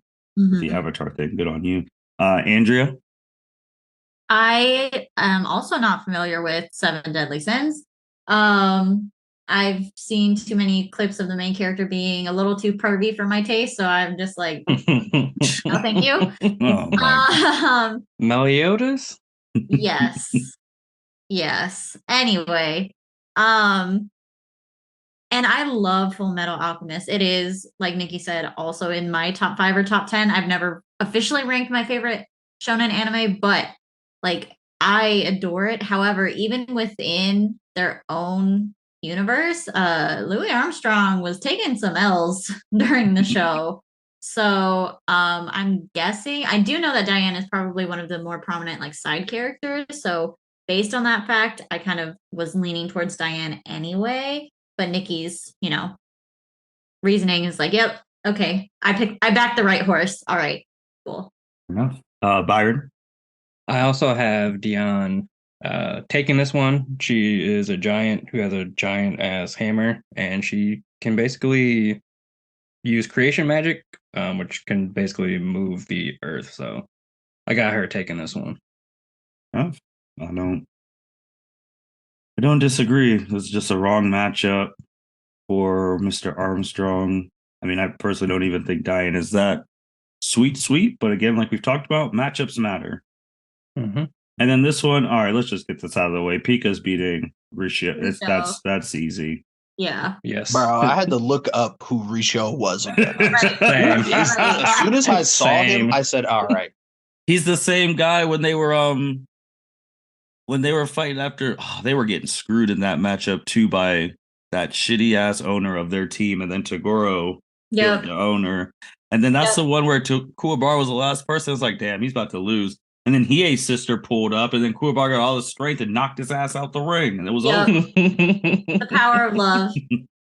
Oh my gosh. Like he like we were looking at this thing, he might be the weakest person in this whole tournament. Oh, 100%. 100%. Like Katara's beating Risho. Zuko's probably beating Risho. Like, yeah. I guess the only arguments potentially you could argue about the people from Zatchbell, but yeah, he's the weakest person this turn. He's up there. All right, these ones get interesting. You got Jura from Fairy Tail versus Crocodile from One Piece. Byron, who you got in this one? This is the one I struggled the most with. I think I'm gonna have to go Crocodile because he has he can touch you with his right hand and just basically sap all the water out of you. And that feels a little too OP to me. Okay. Nikki? This one was tough. Real tough. Like Jura is one of the 10 Wizard Saints, which is like the top, magic people in Fairy Tail. But Sir Crocodile, we're gonna put some respect. They do call him Sir Crocodile in the show too. Okay. Put some respect on him. I gotta give it to Crocodile on this one because he's got the sand fruit, which, like I've said for Ace and Anel, his body is pure sand. And he, like Ace, has got it to the point where he doesn't have to like see you or know you're even coming to activate his ability. Like he got slashed in the head by Don Quixote do Flamingo. We're gonna put respect on his name too. Got sliced in the head from behind, didn't see him, had no clue he was coming. He was still straight. I gotta give it to Crocodile on this one. All right. Andrea? I was also leaning towards Crocodile. I had a feeling, I don't know.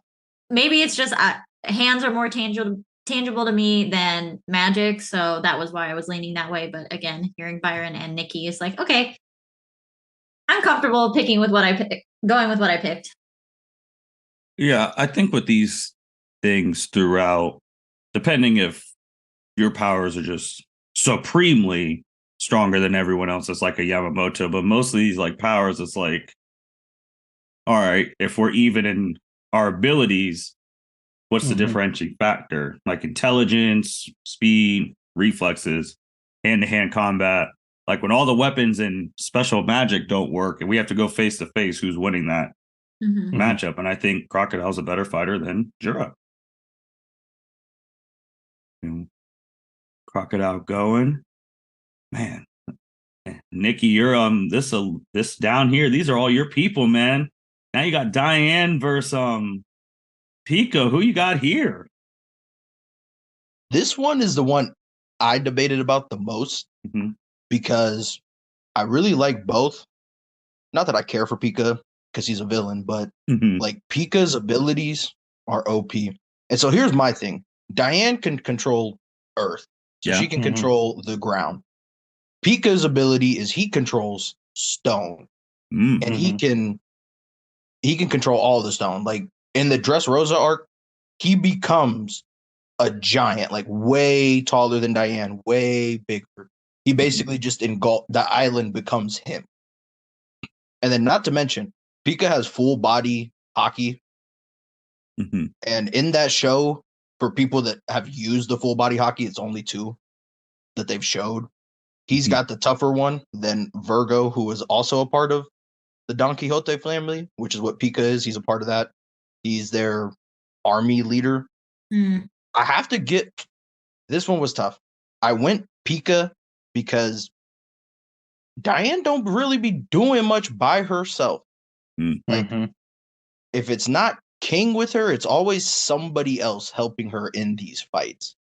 And like, yes, Diane can control the earth, but I don't think she's really doing much to Pika's hockey.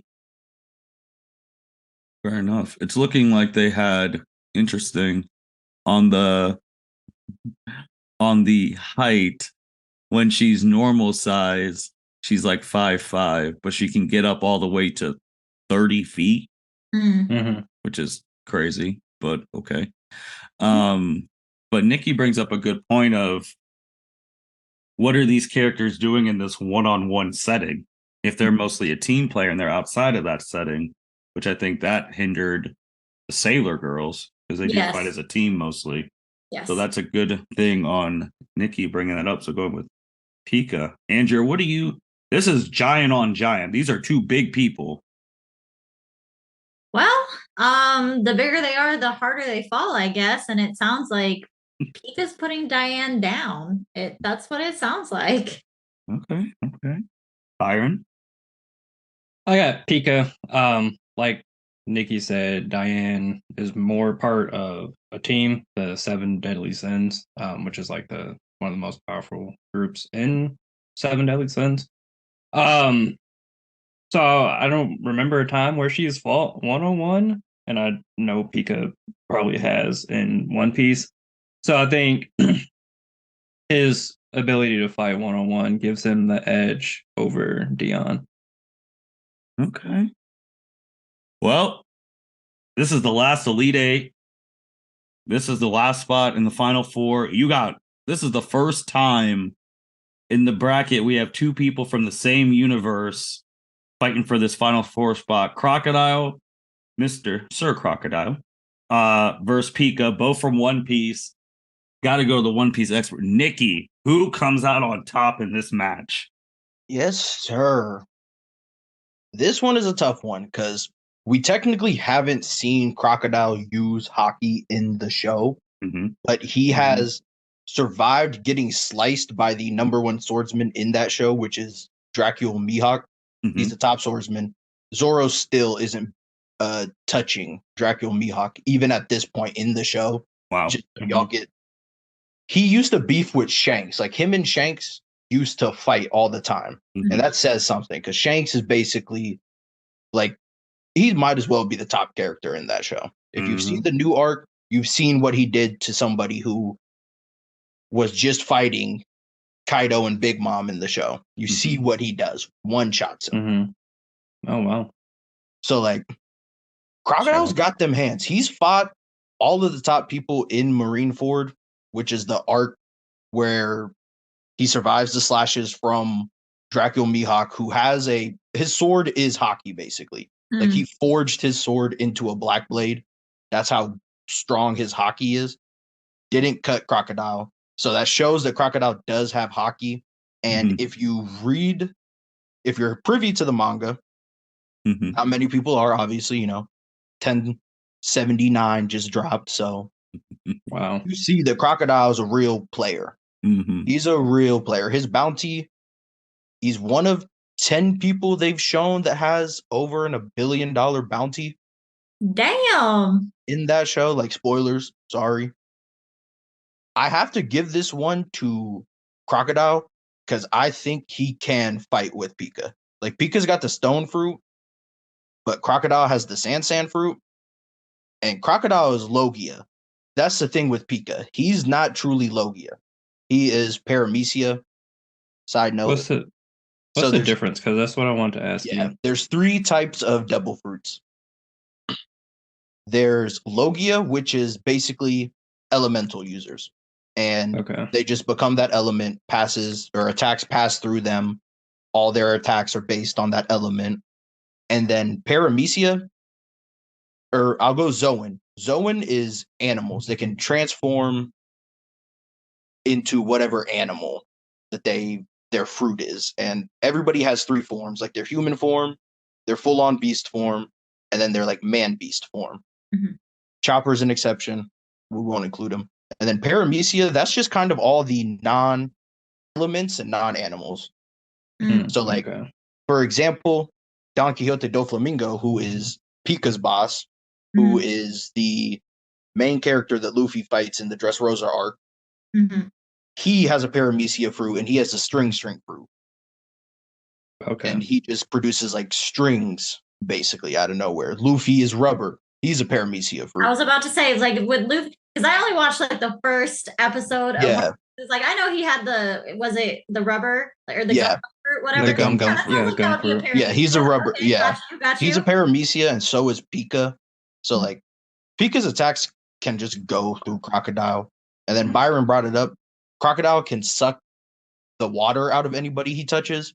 And then his right hook is poison. And the only reason Luffy didn't die is because Nico Robin, who was the number 2 in Sir Crocodile's Baroque Works group, she gave Luffy the antidote to survive. I have to give the dub to Crocodile because I just think he's more powerful and better than Pika is in that show. But it does come down to hockey, so you could make the argument that hockey is what truly matters. But I don't think Pika can survive Crocodile's poison and or the ability to like literally get sucked dry, basically. Fair enough. One to Crocodile. Byron, Captain, this is for a spot at the Final Four, man. Who you got?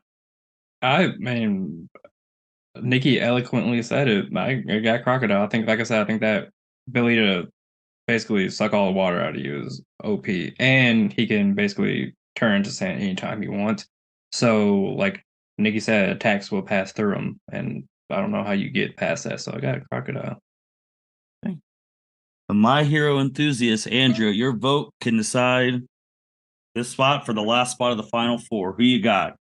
I am also going with Sir Crocodile. I mean, they don't give him the title of Sir for fucking nothing. So Yeah. That's where we're going. All right. And with that, Crocodile takes the last spot in the final four. It's all set. Got Yamamoto, Jim B, Lactus, and Crocodile. That's the final four. Niki, how do you feel with and looking at the Elite Eight? Half of the Elite Eight was One Piece. How do you feel about that? Man, I feel good. And I know I had to get some One Piece characters through. I would have got rang out by that community if nobody from One Piece was making it. But man, these are some interesting matchups. We'll see. Spoiler, I love you, Jinbei. I don't know if he's surviving what that man is. Not in a Bleach. chance. No. Not a chance in hell. So No. it's all gonna come down to Preview to next week. Crocodile It versus ain't Lobsters. happening. Yeah, not a chance in hell. Byron, how are you feeling about you looking at this Elite Eight? You had 4 from One Piece, which is amazing. You had 2 from Fairy Tail, and then you had 1 from Bleach and 1 from Sailor Moon. How are you feeling about that Elite Eight that went to the final and then the final 4?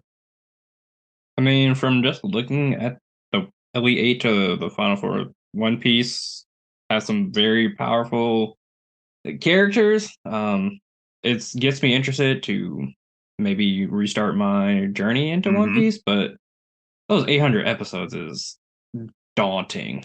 I will 800, say bro. you can always You're stop underselling it. and go. I mean, whenever one of your animes aren't going, you could just hop That's in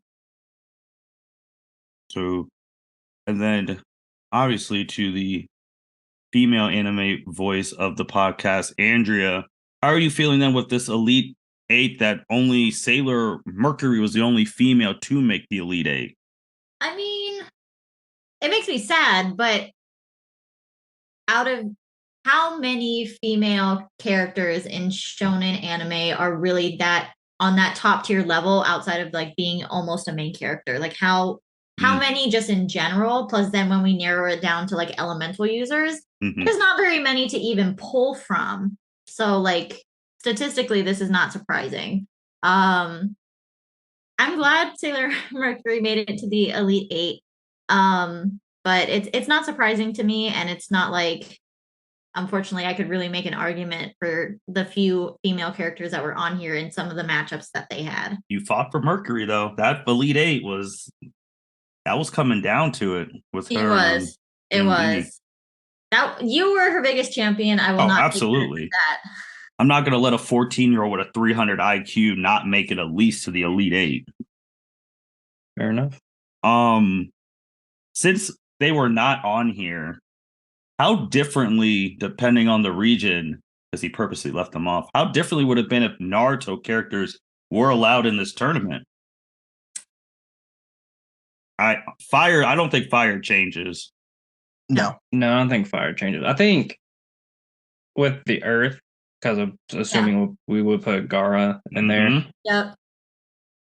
That I feel like it would come down between Gaara and Crocodile. Ooh, that's a matchup. That would be a matchup, Sand versus Sand. Yeah. But then here's the thing. I watched the death battle, and they had Gaara lose to Toph. Yeah. So it was like, I don't know. They gave her the metal bending, so like, okay. Well, that's what I was wondering. It's like, if we throw in metal bending, maybe. But I was also thinking for lightning, the that changes Raikage. a lot. The Raikage. I wonder, honestly, because we see Kakashi use a lot of earth. I was about to say earth bending. Oh my god, earth. Well, lightning is his affinity. Yes. Yeah. But he also has an earth affinity because we see him do like mud type stuff all the time. So I'm wondering which one we would have put him in, because that's the other reason I believe that, they were left out of this entire thing. Well, also in conjunction with the fact we have a whole separate thing talking about Naruto characters all of the time. But it would be hard to classify them in one particular spot because they all are capable of using different elemental types of ninjutsu, most of them. Yeah, that's true, because even like speaking with him or other like people like a Gaara, which Gaara, are we gonna do it before he loses Shikaku? Like he would have had a whole tail. Like, are we giving like the full power Kakashi that he's walking around here with lightning blading Susanos? That's true. Yeah, that's the thing with Naruto is everybody has like multiple abilities. There's Mhm. their chakras, whatever bullshit they have, you know, Yeah. their eyes, or they have yeah. an animal in them. Mm-hmm. Mm-hmm. Because like I even got one. water would have Mizukage. been- I mean, Mizukage could have made some noise. I was gonna Yeah. put fuck the Mizukage. I was gonna put a Lord Second in Kisame? there. Oh, Yeah. the second Toby Hokage. Oh, Robin. the, that one. I'm Hokage. thinking about He's the people who greatest are. water Toby- user. Yeah, I'm Toby thinking about Robin. people That's who are true. alive. That's ooh. He'd be a good one in water. Mhm. I'd put Kakashi in lightning Mhm. just because that's his main thing. Fire changes nothing. Earth would Yeah. be interesting with Gara, but like you said, if we're not giving him Shikaku, I don't know how much the Gara's gonna Right. do, you know? True. Right. Yeah. That's true, and I know Byron's a big Gara fan. So I do love me some Garo. An interesting matchup I just thought of though. Jinbei versus Kisame. oh, I was thinking about that. As soon as Oh. you guys said that he was kind of like, I don't know if he was Ooh. another shark man or another fish dude. And I was like, that sounds like the Kisame of One Piece. Oh, Like, that's what man. that sounds Mhm. like. I think Oh. that'd be a very interesting Nikki, how would you matchup. feel about that matchup? Oh, that would be a matchup. Because then it's coming down to Jinbei's hockey versus Kisame's sword. Mhm. Mhm. Mm-hmm. And here's the thing. Kisame's sword won't do much against Jinbei because he's got no chakra to suck out. Yeah. Right. And I mean, they tank swords and guns in that show, no problem with hockey, because that's Mhm. the thing. One Piece is broken because of the hockey. Hockey trumps all in that show. Fuck your. So devil. hockey is the eyes of One Piece. Yes, Mm. the stronger hockey Okay. person is always going to win. So, ooh, that's a good matchup. But Jinbei is a fish man. Like he's got gills. He can breathe on water and Mhm. on land. So like Kisame's water attacks, like when he does that big globe against Guy, Mhm. like that's not Mhm. affecting Jinbei. Jinbei's swimming through that. And then Yeah. Jinbei also has the power. Side note, he could communicate with um all water Yep. animals. Like he pulls up, he Mhm. summons a bunch of whale sharks. Like he himself is technically a whale shark fish man. But yeah, I got to give it to Jinbei on that one still, That's just because I don't interesting. think Kisame Has enough answers. Yeah, Yeah. like his Semihata isn't doing much against Jinbei's hockey. That's a good one. So, like, even just going back to lightning too, you throw in Killer Bee and the Rakage. I mean, Mhm. I don't know how many of these people are taking a lariat. True. Yeah, the lightning's the most interesting one. If we throw Kakashi and especially A in there, Mhm. A's doing some damage Yes. in that round. Yeah. Yeah. Yeah. I mean, he's dodging Amaterasu's and catching a Mangekyu shining. Like he's and he takes pain. He could take some pain. Mhm. Yes, He you cut can. his own arm off Yeah. True. and wanted to fight still. Like, yeah, A's a real one. That's interesting. But we got the final four set. This is exciting. Our first anime elemental tournament. So next week, final four, crown a champion. We'll do some comments. Nikki, we'll start off with you, man. As always, let us know what you think in the comments. I'm intrigued to hear it. Is anybody gonna fight my One Piece arguments on this one? Got two of them in the final four, man. Good on you. Ooh, Andrea. Thank you so much for listening to us. We appreciate the support. We do want to hear y'all's thoughts. Maybe you just totally disagree with us. Maybe you can think of other people that would have been added into the different elemental categories that would have shook things up, or maybe we're just not thinking of the Avatar or Full Metal universe like in depth enough to scale it properly. And I would like to know what y'all think. And again, we appreciate your support. We hope you join us next week when we crown the champion. Byron. This was another fun episode of the Anime March Madness. Definitely looking forward to that Final Four. I kind of know who I'm leaning towards, but I definitely want to do some more research just to make sure it's the right person that wins. Right. Ditto to what everyone said. Thank you everyone for listening to L7C podcast. This has been a month-long journey. It's been a lot of fun. Our first one doing it. We got the final 4 coming up next week in April, and then we'll see what the next anime thing is coming. I might have something I'm gonna talk to the people on after this recording, get their thoughts on it. And this came from a fan's idea, so that might be our April thing to go with what goes on in April. But with that being said, this is the L7C. Welcome everyone to the L7C podcast anime edition. Today we have the final 4 of our anime element March Madness bracket that we started all the way back at the beginning of March.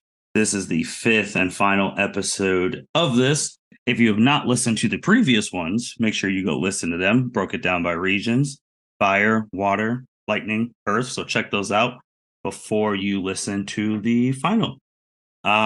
We got most of the crew. We got Byron with us. How you doing today, sir?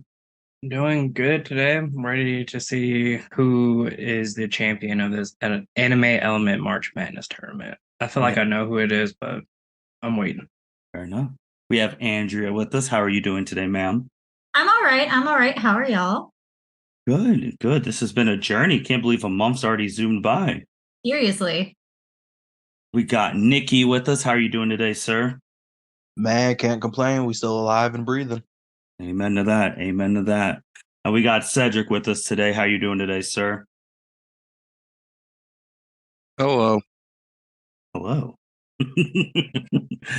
All right. So we have reached the final 4. If you follow us on any social media, Instagram or Twitter, you will see that the pictures came out of who's in the final 4. Yamamoto, Jim B, Crocodile, and Lactus. Each person, Yamamoto got here, he beat Ace first, then Fenten, then Natsu, then Jim B. Where did he go? He had Noel first, then Tyr, then Sailor Mercury. Mm-hmm. And then you had Lactus. Lactus started. He fought Denki, then Killua, then Enel. And then you had Crocodile. Where did Crocodile start? He fought Soul Marin, then Jura. And then he fought Pico, one of his own One Piece familia. So before we get into the final 4, because if we just dive right into it, this episode would be 5 minutes.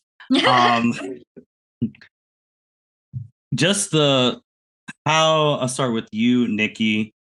Like the journey, this has been a whole month and we've been doing it round by round, region. How have you felt these have gone? What have been some of your favorite matchups that we've done before getting to the final 4?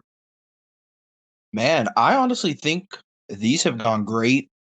You know, a lot of us seem to have the same picks. Mm-hmm. When it got to the Elite 8, that's when, you saw your differences between us. Mm-hmm. But this was honestly real good. When it comes to favorite matchup, them first round matchups were genuinely unfair for most people, I feel like. Yeah. Like the randomizer was not nice to them. Yeah, But the toughest one, it was definitely Loxus versus Enel. I think that might have been my favorite one just because of how debated it was. I mean, those were 2 high, powerful people. Agreed. Andrea, how about you? Like going through this whole month, like literally a whole month of this, and what were some of your favorite matchup? What were some of your favorite things that you saw throughout this anime tournament? So going through it for like a whole month, it's weird for me to be on a podcast this regularly, or this often, I should say, since I basically do 1 every month, so that's pretty regular. But to do 4 in a month and then do this one for the 5th week in a row, it became part of my routine pretty quickly. So it's something that I've really enjoyed. My favorite matchup, I don't know that I have a favorite matchup per se. I think for me, the first matchup where I really just straight up had no idea what was going on was the Natsu versus Yamamoto matchup.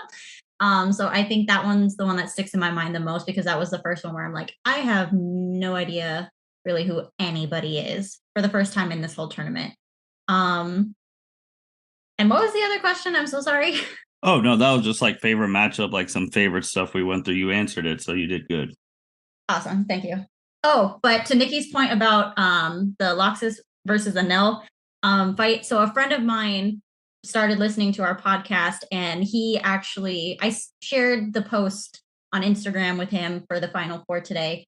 And he let me know that he was disappointed that we went with Loxus over Anel, that he had Anel taking the whole bracket. So just shout out to him. Appreciate your thoughts. The whole tournament? No, the whole bracket. Oh. Excuse me, yeah. Well, it's kind of funny you brought that up because I'll go to me before I go to Byron and Cedric. Anel versus Zenitsu was highly contested. Mm-hmm. Like Anel didn't almost make it past Zenitsu. Because I think our things is like what we were all basing off of, which that's something I really enjoyed. Like Niki was basing Zenitsu off of what he's going to become at the end of the show, as in maybe like a Byron, Andrea, and myself are basing Zenitsu of what we've seen. So I felt like that was really, really cool because it's like, obviously, if you don't want to be like, since we're all watching some of these shows live, you don't want to be super spoiled, but it's like, this person is going to become this. So maybe down the road, if they did a rematch, once we see what the final forms are, things change. True. Byron, how about you, man? What's been some of your favorite like moments during this anime tournament and like matchups? Just the whole tournament has been super fun to just be on and get everyone's thoughts on the different matchups. I think that first episode was probably my favorite because we were just like getting into a deep discussion on each character. But my favorite matchup was probably Natsu versus Yamamoto because I feel like that was one of our highly contested matchups. Fair enough. Cedric, we wouldn't be able to even do this tournament without your idea, so we always appreciate that. What are your thoughts on how we've been doing the tournament and some of your favorite moments? Thank you guys for humoring me with this. I'm greatly humbled, honestly. I honestly didn't think it was going to go this well. I had fun. Some of my favorite matchups is learning about Jinbei and learning about Sailor Mercury's essentially interdimensional powers. I had no idea Homegirl could do that. So that was probably one of my favorite matchups. Agreed. I do. I know, especially back to back, because if you look at that Elite Eight, we did Fire and Water, and then Natsu versus Yamamoto was pretty good debate. And then you go from the Mercury to Jinbe. It's like, I feel like those back to back really like set us in a groove on how we're going to do this. Agreed. Was there anyone, start off with you, Andrea, is there anyone you wish could have advanced further? All of my Avatar The Last Airbender character. Just one of them at least. The randomizer was not kind to them. Oh, was not. We'll bring you back for another day, y'all. How about you, Niki? Anyone you wished the randomizer was more kind to? I know you had to during WrestleMania, side note, you had to shut down Mr. Pat Rick about Avatar, saying it's not their levels over. There's levels to this, as the people would say. Yeah, man, I had to let Patty Boy know that they're just not on the same level, and it's okay. It wasn't supposed to be. Mm-hmm. One aired on Nickelodeon, the other you have to watch on Kiss Anime. You know, if you're an OG, you remember those days. Like, there's levels to this. This is Nickelodeon. That is true. That's true. There's.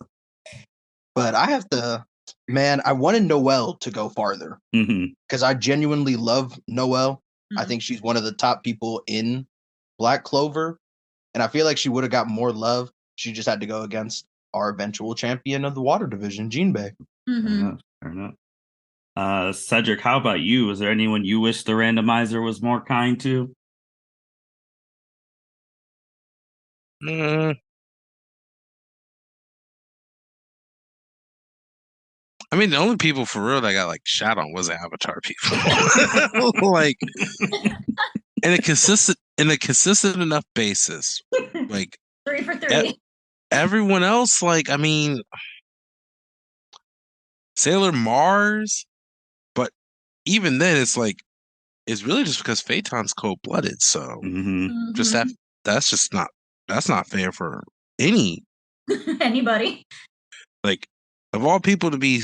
It's just like of all people in that division to get stuck with him, like it's kind of salty business. But unfortunately, like I don't even know who. Unfortunately, besides maybe Zuko, I don't even know what that matchup would even be like who she's beating. Mm-hmm. Agreed. So Agreed. it's like it's hard for me to be like, yeah, the randomizer. I mean, the randomizer was unfair for like some really, really good matchups, but as far as just like unfortunate stuff, I mean, it is what it is. Fair enough. Byron. I probably Avatar because like they did get unfair matchups. Fair enough. Fair enough. I do wish we could have had a Phaeton versus Rengoku matchup. Yeah. I was looking at that. I was like, I wonder how we would have went with those two going at it. I don't know. Like the teams that if they would have matched up, if it would have been differently. Like I feel like that one would have been a really, really good one. Or Killua versus Zenitsu. Like just seeing like the different matchups, the different combinations. But hey, the randomizer picked who the randomizer picked. Mm-hmm.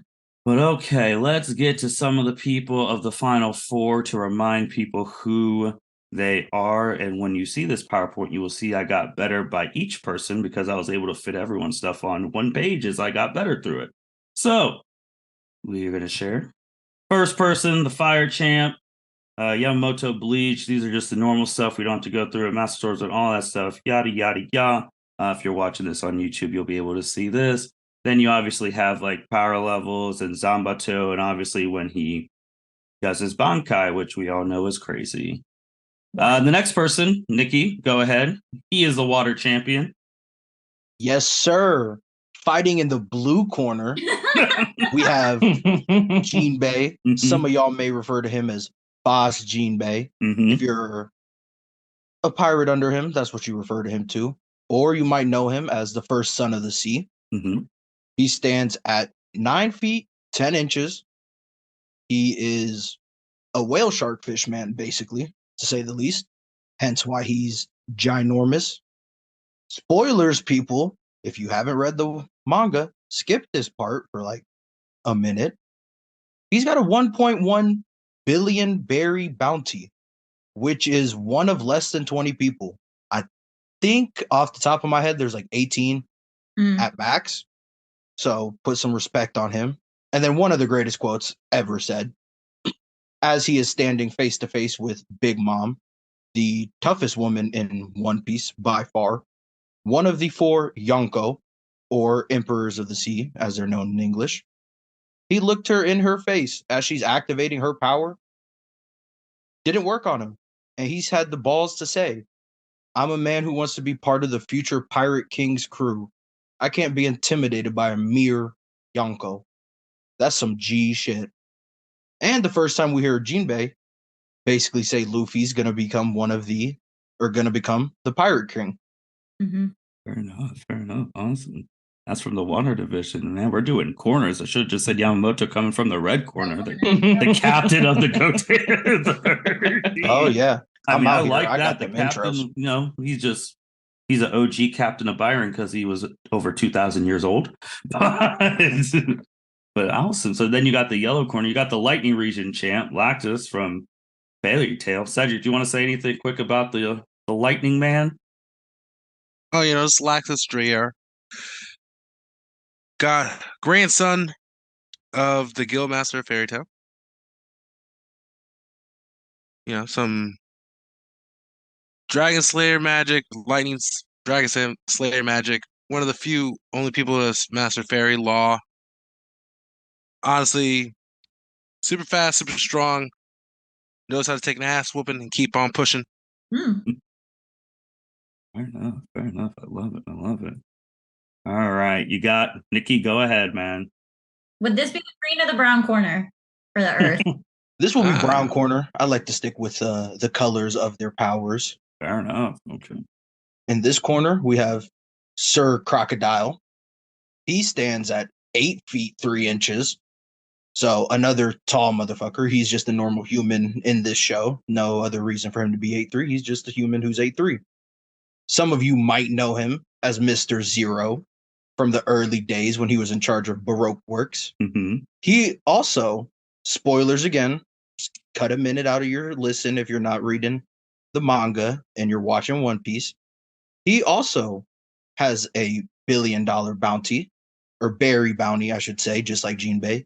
His is 1.965 billion berries. There are less than 10 people ahead of him in the anime, or I mean in the manga, that we have seen their bounties higher than his. So he's a huge threat to the world government who hands those out. And he's the first one to give Luffy true work in that show. Beat his ass twice, and arguably could have won the third time if Luffy didn't have the help. Fair enough. Fair enough. Awesome. Awesome. Well, let's go back to oh, new share. Back to the bracket. All right. So we got the first. You got Fire versus Water. You got Captain Yamamoto from Bleach versus Jim B from One Piece. Niki, man, how's your guy doing in this matchup? Man, it's not looking hot. Or it is looking hot. That's the problem. Yeah, it's looking real hot. That's the issue. I mean, we've talked about Jinbei. He's got observation hockey. Mm-hmm. He's got his armament hockey. Mm-hmm. You know, he's been shot through the chest with a punch of magma before. So like he's beefed with fire. You know, he actually fought Fire Fist Ace to a standstill after 5 straight days of fighting. He unfortunately doesn't stand a chance. Yamamoto is just on a whole nother level when it comes to this stuff. He's got that old man power in anime. Mm-hmm. And I'm not talking Master Roshi old man power. No, I'm talking like he's the top tier of his universe. Mm-hmm. If he wants to be, he just happens to be old as fuck. Mm-hmm. Fair enough. Fair enough. Byron, what you got between these two beefing it out? How you think this is gonna go?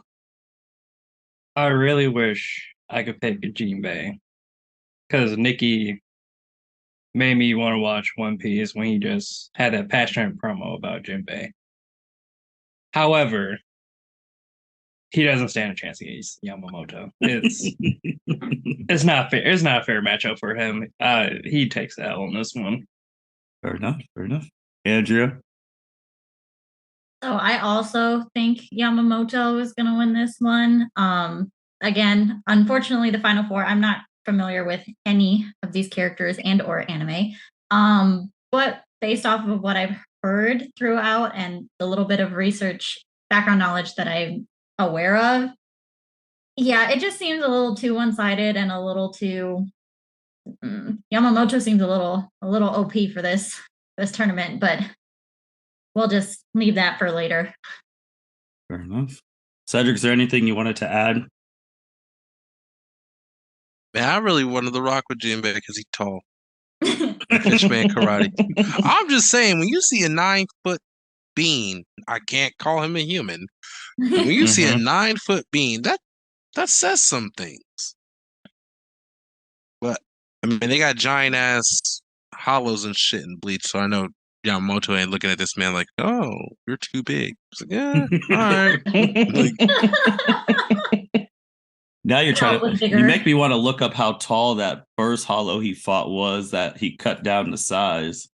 All I know is that the funniest thing I heard Byron say is he may watch One Piece. Byron, you're gonna be spending 5 years before you finish that.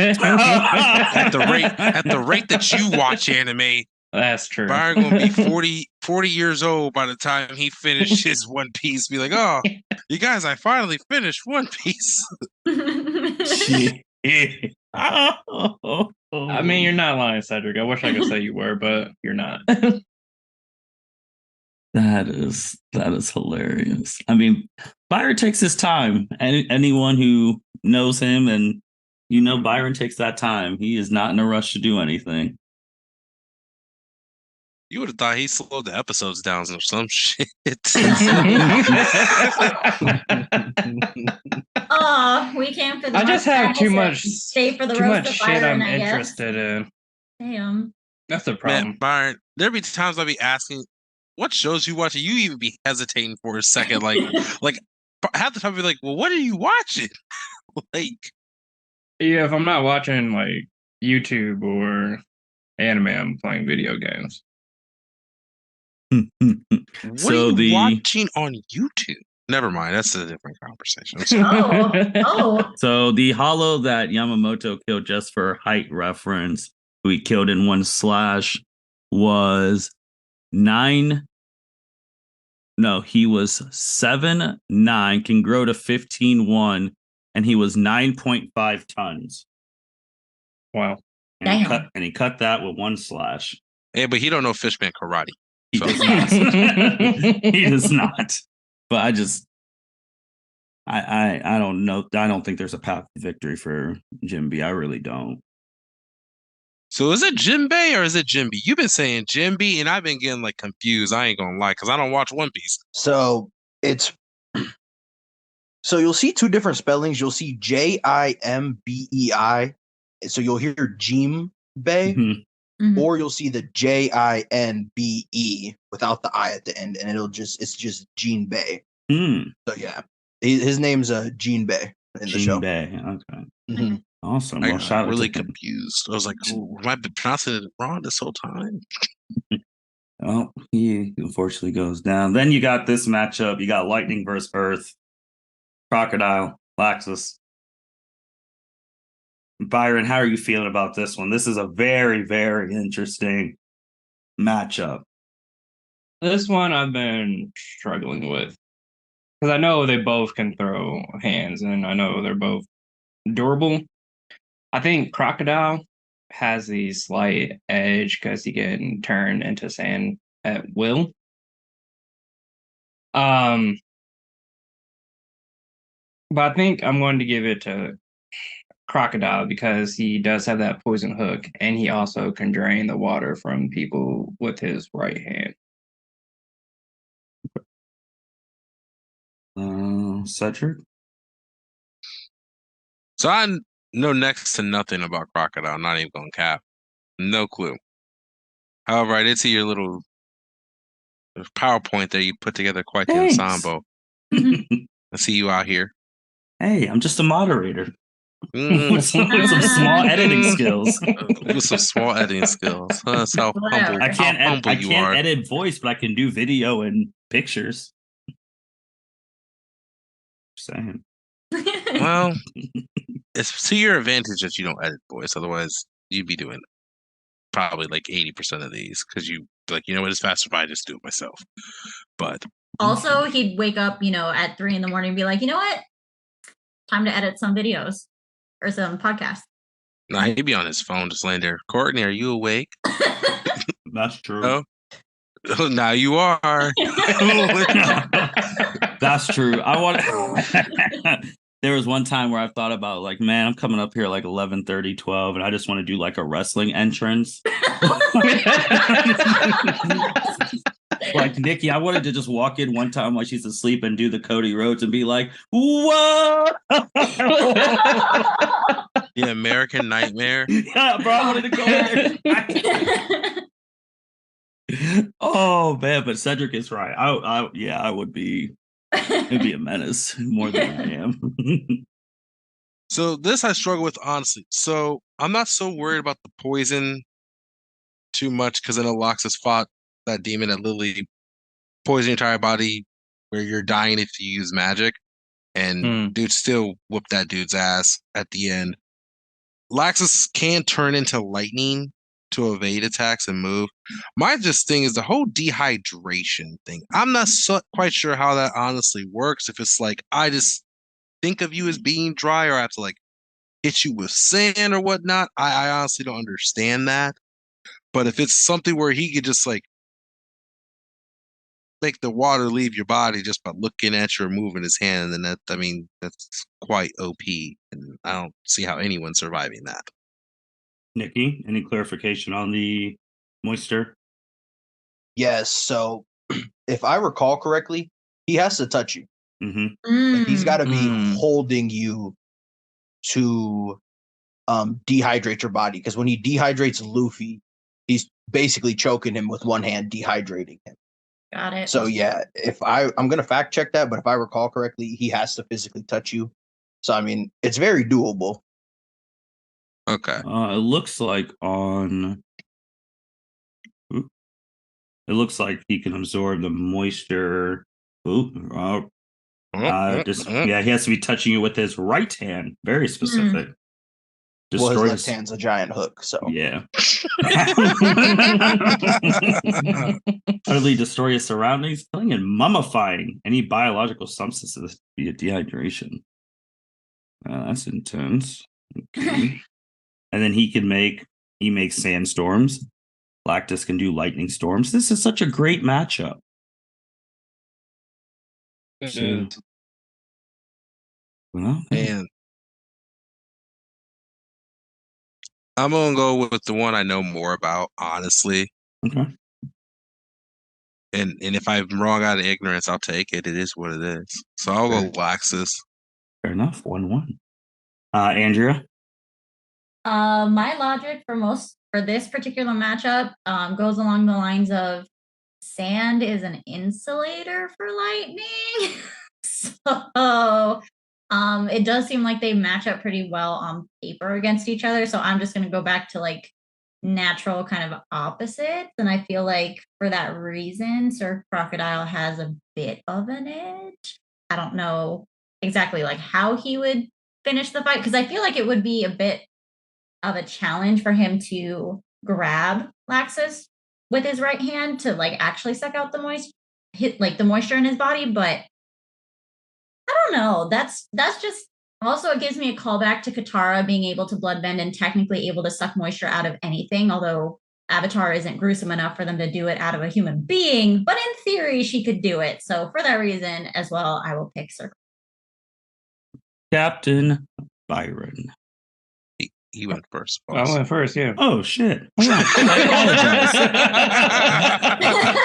Sorry about I mean, that. I'll give my answer again if you want me. No, and I literally have it on the other Byron computer. gets to go twice. I literally have it on the other I was like, screen. That's The embarrassing. guy, he went first. You like to start with him sometimes, so you did it this time. That is Right. embarrassing because I didn't have because that Andrea went, Cedric went, Byron went. So it's Niki. Okay. man, this was also a tough one. This might have been the toughest one of the thing so far, Of the because in this tournament, one, yeah, we got lightning versus sand. And if you look at it, Is he straight up sand? Like just sand, like no rocks or nothing? yeah, he's sand. He's got control of the I was sand. fucking up on here. Oh well, too late for that. I was shocked to see him in here because he was just strictly sand. Right. Hey, Listen, Google betrayed me. That's all I know. hey, sand's a part of Earth. It's all good. It's all good. But there was other sand people Sandbender, from so, like- different. There was also sand people from different animes. I was like, yeah, no, you're not Earth, so I'm gonna pass on you because I can make it on sand thing. That's why I'm like, shit. But it is what it is. You live and you learn. Mhm. Facts. Yeah, but like this was the toughest one, and like I was saying, they're basically similar. Like you can almost look at Loxus as if he's a Nell, and his body's lightning. He uses lightning-based attacks. I think Crocodile has the better evading ability, considering he's basically able to subconsciously turn to sand at any point, whereas Loxus more so has to think about it, and like his body doesn't just kind of let attacks penetrate through it like Crocodile's does. And so there's that. And then it comes down to Loxus has Fairy Law, That was gonna be Which my is question. Can the he? ultimate trump card. Like- yeah. Because I know it's literally just like a boom, you gone type of thing. But I've never seen. This never been done with anyone that's like is sand. Right. And then like another thing with it, is he even gonna hit crocodile? Like that's another big thing. Because when you're a Logia user, you could just move your body as sand the entire time, or just become fire the entire, then bring your body back its physical nature. There were, and then like Cedric said, I don't think the poison will have too much effects against Nexus. I mean, shit, he ate Bane particles, which are basically poisonous and supposed to kill you if you kill them in Fairy Tail. Dragon Slayer's just got the hacks. That's how he was able to do it, and Natsu was able to eat those Bane particles. But I'm gonna honestly give this dub Crocodile. I think he takes it just as his body is more autonomous when it comes to himself. And then he's got hands to hands. I mean, he survived getting blasted by a dude in the show whose body is made of diamond. He ate the diamond fruit. Not a Logia, he's a Paramecia, for you people out there listening and know what your types are. He beefed with Mihawk, who's the greatest swordsman in that show, and didn't get clapped. Beefed with Doflamingo, who, spoilers in the anime, if you're not there yet, is one of the main villains that Luffy fights. And, I mean, I give it to Crocodile. I think he can beat Loxus, especially if he can get his right hand on him. Because, I mean, Loxus has to attack him, and I think that right hand will get him eventually.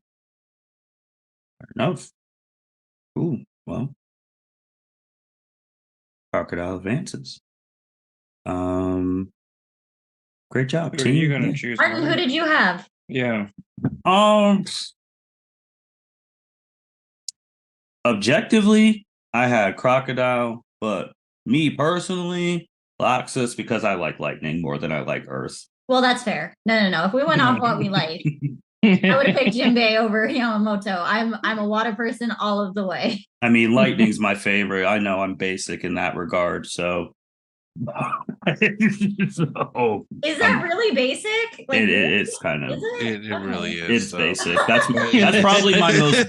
That's probably my most one of maybe my most basic anime isms, if that's what I'm going to call it. That I like lightning people. I mean, some of your favorite female characters are also like not anything off the wall. So yeah. So I mean, nothing really too wild. All right, so the championship, Niki. I'm going to ask you: does Crocodile have a chance to avenge Jinbei? He doesn't.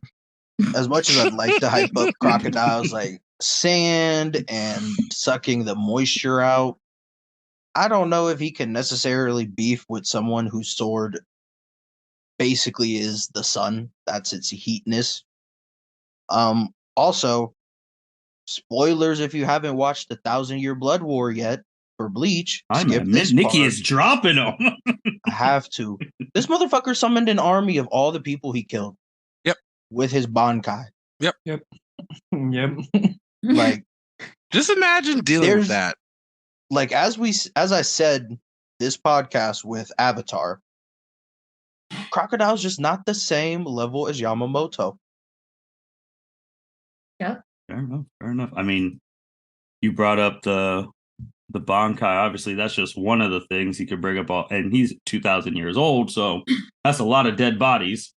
Yeah, it's a lot of dead bodies. A lot of Quincy's. No, I mean, like, think about it historically with Bleach, right? Like 2,000 years, because he ain't bringing back hollows. Like, he's bringing back actual people. And so, outside of any people that defected from the Soul Society, the next biggest large population is the Quincy's. Shoot, it's kind of funny too if you think of it. If he was like killing, because we didn't say if these people were killing each other or not, but if we said they were killing each other, he's bringing back dead bodies of Fish Karate, Natsu. Yeah, but like don't forget, like, those people ain't got no powers. They just there. Like, this nigga ain't raising the dead. This isn't like Akame got killed with the one girl who literally brings back everyone. Mhm. Like Akame's sister with the swords. Like, I beat all these people here. They're like my puppets. Like, Yeah, that was. You're right. You're right on that. But then, I mean, that's just one of the abilities. The other one is once he activates it, all of the moisture in Soul Society is gone. And I remember talking about this with Andrea, Byron, and Niki last week. Is like, all right, so how big is Soul Society? And then try to find some reputable power scaler on the YouTube. They're like, just think of it as a universe. And I'm like, so you're telling me if Yamamoto activates his Bankai and I'm taking a poop, all my toilet water is gone. Bro, not just your toilet water. Your whole life. I was saying, not just the toilet water, all the moisture from your ass. All of it's gone. That is like hot brick shit coming out of Can your you body. imagine that? Like you're just doing whatever. I bet you, listen, I can't imagine it, but I bet you can. Bro, because I know those people were fighting for their lives, but there had to be some person just like hiding, and then they're like, "Dang, why can't I breathe?" Just because. But why? First of all, what is up with you in all these like anime moments with you having to take a shit? You said the same thing when Eren Yeager started talking to the world. You're like, I can't imagine being on the shitter and Eren Yeager starts talking to me like. I'm just saying, bro. I don't know. It's just like it's a peaceful place. It's a peaceful place. You make it sound like they catch you at your most vulnerable, and you're like, they're gonna catch me when I'm most vulnerable. Where I'm on the shitter, I still gotta wipe. Like, what the fuck is happening? Can't even wipe anymore. It's a wrap. Things are gone. It'll be hot. We're gonna be taking a shit, going to wipe here. I'm just saying, man. Like, shit's hot. Shit's hot out there, and you can't activate any like water or ice bankais when his shit's on. Oh, I thought you meant like, I was like, what you gonna activate off the toilet, bro? Like, what you talking about? And then then when he does like the fire stuff, engulfs his body in heat, which reaches temperatures up to 15 million degrees. That's nice. That's too hot. Byron, would you touch him for $10? Would I touch him for $10? Dollars? No. Like, what Byron gonna do with that $10? Right, I'm gonna be dead first. Byron, you just go catch a blaze. Right. Oh, all man. Byron's arm hair gonna be gone. I mean, yeah. I mean, it'd be a. How about 20? No. Wow. You just go hear like real quick sound. That's just all your hair burning up. Right. Anyone have anything they want to add to this matchup? Like Niki, Andrea, Cedric, what are you guys thinking? I mean, Yamamoto's OP. Yeah. It is what it is. Yeah. That's the thing. I almost didn't put him in this because he's OP, but I was like, Fuck it. not even like that. It's like I if I was to fill it with someone else, it would not be as interesting, especially at the time that I thought about this. 1,000-Year Blood War had either just finished the first core, so I'm like, I know that's a character that people out of all of these, if you just started picking up something again, I know for a fact people binged that shit when it was on Hulu. Mhm. So I was like, yeah, like this is a person that people literally just saw all the abilities for, like, because we see it throughout the show previously, but you don't really see the levels of the Bankai until now, and it's just like, whoa! You mean to tell me this dude can do all this shit? Yep, agreed. I agreed. I mean, I don't think there's really much to say. Now, on the chance that he just randomly went on vacation and gave his spot to like Natsu, how would you feel about a Natsu versus Crocodile matchup? Ooh. That's a good one. Natsu's also ignorant enough. He might try to inhale Crocodile when he turns to sand. Nah, he's not gonna try. He's not gonna try to eat sand. Bro, Like, you never know ignorant. with him. Bro, He he's ate like ignorant. dog. Yeah, but like, he ain't likely to being able to use that shit. So like, knowing Natsu, that was plot armor Natsu shit. Like, knowing Natsu, if that was the case, he'd fucking end up doing some sand dragon fire shit. Like, it somehow making it work for him. But I Right. don't like off rip. He ain't just gonna be like, "Oh, use some sand." Like, ew, me like just- let me inhale it. Like That's crazy. my thing is like Natsu's. So Natsu lets off a temperature as well. Like because again, I remember when he came back after the hiatus, this nigga like melted the stones and shit in the arena when he was like challenging everyone at the Wizard Games. That's just by his mere presence. Like that nigga isn't like releasing any power. But my thing is like Natsu's not smart. That's No. that literally is my biggest thing. Natsu's not smart. Like and Crocodile is. That's the reason why I was with Laxus. I was like, at least Laxus is smart. Like he's not a fucking idiot. Mhm. Like there's no telling what Natsu would try to do physically. Like he may try to like fist fight and do all his normal like tandem stuff of just like basic level Dragon Slayer moves, and then that would just be too late for him before he even heats all the way up. Or like his phrase, "I'm getting fired up," but before he gets all the way to like the point of like, okay, I need to like this is do or die. I need to go max out right now. Like I know. I think that'd be a really cool matchup. Mhm. I'm just thinking of other stuff because I mean, it'd be cool. It'd be cool, but it's looking like the Captain Yamamoto is the winner of the first ever L7C Anime Element March Madness Tournament. Wish we had sound effects because I can do one shining moment right now, but we do not. That was it, man. And we have reached the end. It's been a great ride on this tournament once again. Thank you, Cedric, for coming up with this idea at the end of 2022 and implementing it in 23. This has been a fantastic series. yeah, it's been fun. It's been a good time. Now, I don't know what I'm going to do with the rest of my life. Well, I know what I'm going to do. I'm just going to watch anime. But yeah, this has been fun. We'll go into some other comments. Byron, Andrea, Niki, in that order. It has been fun. I can't wait to do this again next year with new anime characters if we choose to do it next year. But this was fun. Can't wait for our next anime podcast. Andrew. Byron kind of stole most of what I was going to say, so props to you, Byron. I'm very interested to see what we come up with or what Cedric comes up with next year because this was an awesome idea. And I think I'm gonna have to watch some new anime because I don't know anything about Fairy Tail, Bleach, One Piece, Black Clover. Like I don't know anything. So if we do this again next year with even more obscure characters, I might have to sit it out because like I have no idea what's going on half the time. So, but it was fun. It was fun. We look forward to maybe some ideas from the audience. If y'all have anything we might want to consider, definitely let us know. Niki. Except for Patrick. Bye, Patrick. Well, he would probably say why he would say something ignorant why Zuko could one shot Yamamoto, and then you lose all credibility. Would he really go that far though? He wouldn't go that far. Niki's laughing. Look at him laugh. He tried to make the case that Zuko could beat Rengoku. See, like, and because of his passion for Avatar, I could see why he would do that. That's Oh a no, little bit more Andrew, realistic. he soloed your ass out. He said you weren't fighting hard enough for the Avatar people.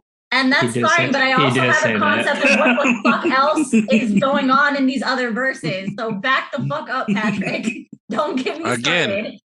Back to my comment, everyone except Patrick. Fair enough. Niki. Yeah, Patrick, keep your mouth shut when you don't know what you're talking about. I said what Andrea wanted to say, but I said it in my way so you truly understand what she meant. But back to the fans, as always, leave your comments, your thoughts, except for you, Patty Boy. Also, let us know what you think about Natsu versus Crocodile or Natsu versus Jinbei. Is Natsu beating Jinbei? Let us know in the comments, man. Those are good ones. So we brought up the fans, which we always really appreciate because you guys really dig our anime podcast. It's shown in we've been doing this almost 3 years now. That usually our Mhm. top tens have a whole bunch of anime podcasts in it. It's from either the Naruto What Ifs to My Hero, Dragon Ball, any of the anime stuff. So you guys really show us love there, and we appreciate that. They're also some of our most viewed episodes on YouTube, and currently podcast wise, the number one viewed one on YouTube. Again, shout out to Cedric and Byron, who had to explain if they think the third Hokage could dodge a tail beast bomb. Oh. So that was still the I most tell you, you listened- can dodge responsibility. What? Oh my Oh! god. Cedric. I'm sorry. I've been seeing a lot of like random things on Instagram, and they just remind me that this dude truly was not shit. Right. No, he right. wasn't. But to go back to the fans, I think who again only met him for the first time ever, but gave a great idea on Mitch's podcast, JJ. His fan request, as he has been listening to every episode, catching back up ever since he got put onto the podcast. His fan request would be to get all the anime people who on this podcast, so us five, Justin, and Mitch, Mhm. and he would want us to do, as I talked about a little bit, an anime draft in spirit of like An Draft. anime draft? Anime Mhm. draft. so. Like- Go ahead, Cedric. No. You go ahead because that I have questions that you Okay, may so already what- answer. Yeah, so what he would want, which we'd have to figure out, snake draft, like fantasy Mhm. football, stuff like that. 8 to 10 rounds, maybe, but it's not. So you would draft a protagonist, like anyone in anime. Who's a protagonist? Who would you want to be the protagonist of your show? Like Mhm. your show. It's like not build about an anime. who's. It's an NFL draft or an Yeah. anime draft for a build your own anime. Yeah, it's not about you making like. It's not about our show fighting your like another person's show. Mhm. It's just about like, so like let's just say I don't want to give someone. Let's just say if I want to draft a protagonist, I pick Ty from Digimon, right? So Mhm. if I pick Ty, no one else can pick Ty in any other capacity. Gotcha. Yeah, so like stuff like that. And like I was like working like normal anime stuff. So you have a protagonist, you have a rival, you have the love interest. I think we decided on 2 villains. So you get like a first half villain and the season end Mhm. villain. Mhm. And then you get like parents. Unfortunately, one of them has to be dead to teach them life values. And then like you get a teacher and you get a best friend, like stuff like that. And that's going to be like in the month of May because we just went 5 straight weeks. So we're going to take a break the rest of April on anime. So That's easy. Yeah, so like simple. And then, yeah, so I know we talked about it a little bit last time, and Andrea and Niki and Byron were just like, oh, who do I want to draft first? Do I want to draft my villain because I don't want someone else to take my villain? But this is one of those things like the more anime the more options you got. Mm-hmm. So I like it. yeah, so just nice, simple thing if you wanted to make your show, who and all those things. But that's really it, and that'll be the Good month luck. of May. I'll say good luck in just in a minute. We're gonna be doing this at like 11 o'clock. Yeah, so well, he's editing this, so hopefully he now gets the No, I'm advanced one. dead ass though. Like their schedules suck. Yeah, Like well, May AAU's in swing, so Justin's gonna be working. God only knows what Mitch does. Like it's just gonna be God. Oh damn. well, if with that being said, if they don't work, maybe we bring those fans back. Maybe we bring Milan and JJ. Maybe we find some other fans who are in anime. We could do a whole big live thing. I already have the snake draft thing. I just need to make the chart with like team whatever. But that's easy shit. So, Mhm. but that's what we're doing in May. All the other anime stuff, we're gonna take a little break. Do have to shout this out because depending on how fast he works, by the time you listen to this, remember this Sunday, Demon Slayer season 3 starts on Crunchyroll. We all watch Demon Slayer on the anime people, besides Mitch, watch Demon Slayer on the L7C. So we'll be locked in. So make sure you tune into that. Season 3 begins officially. And with that being said, this is the L7C podcast. Thank you for listening to the anime element. March Madness Final Four.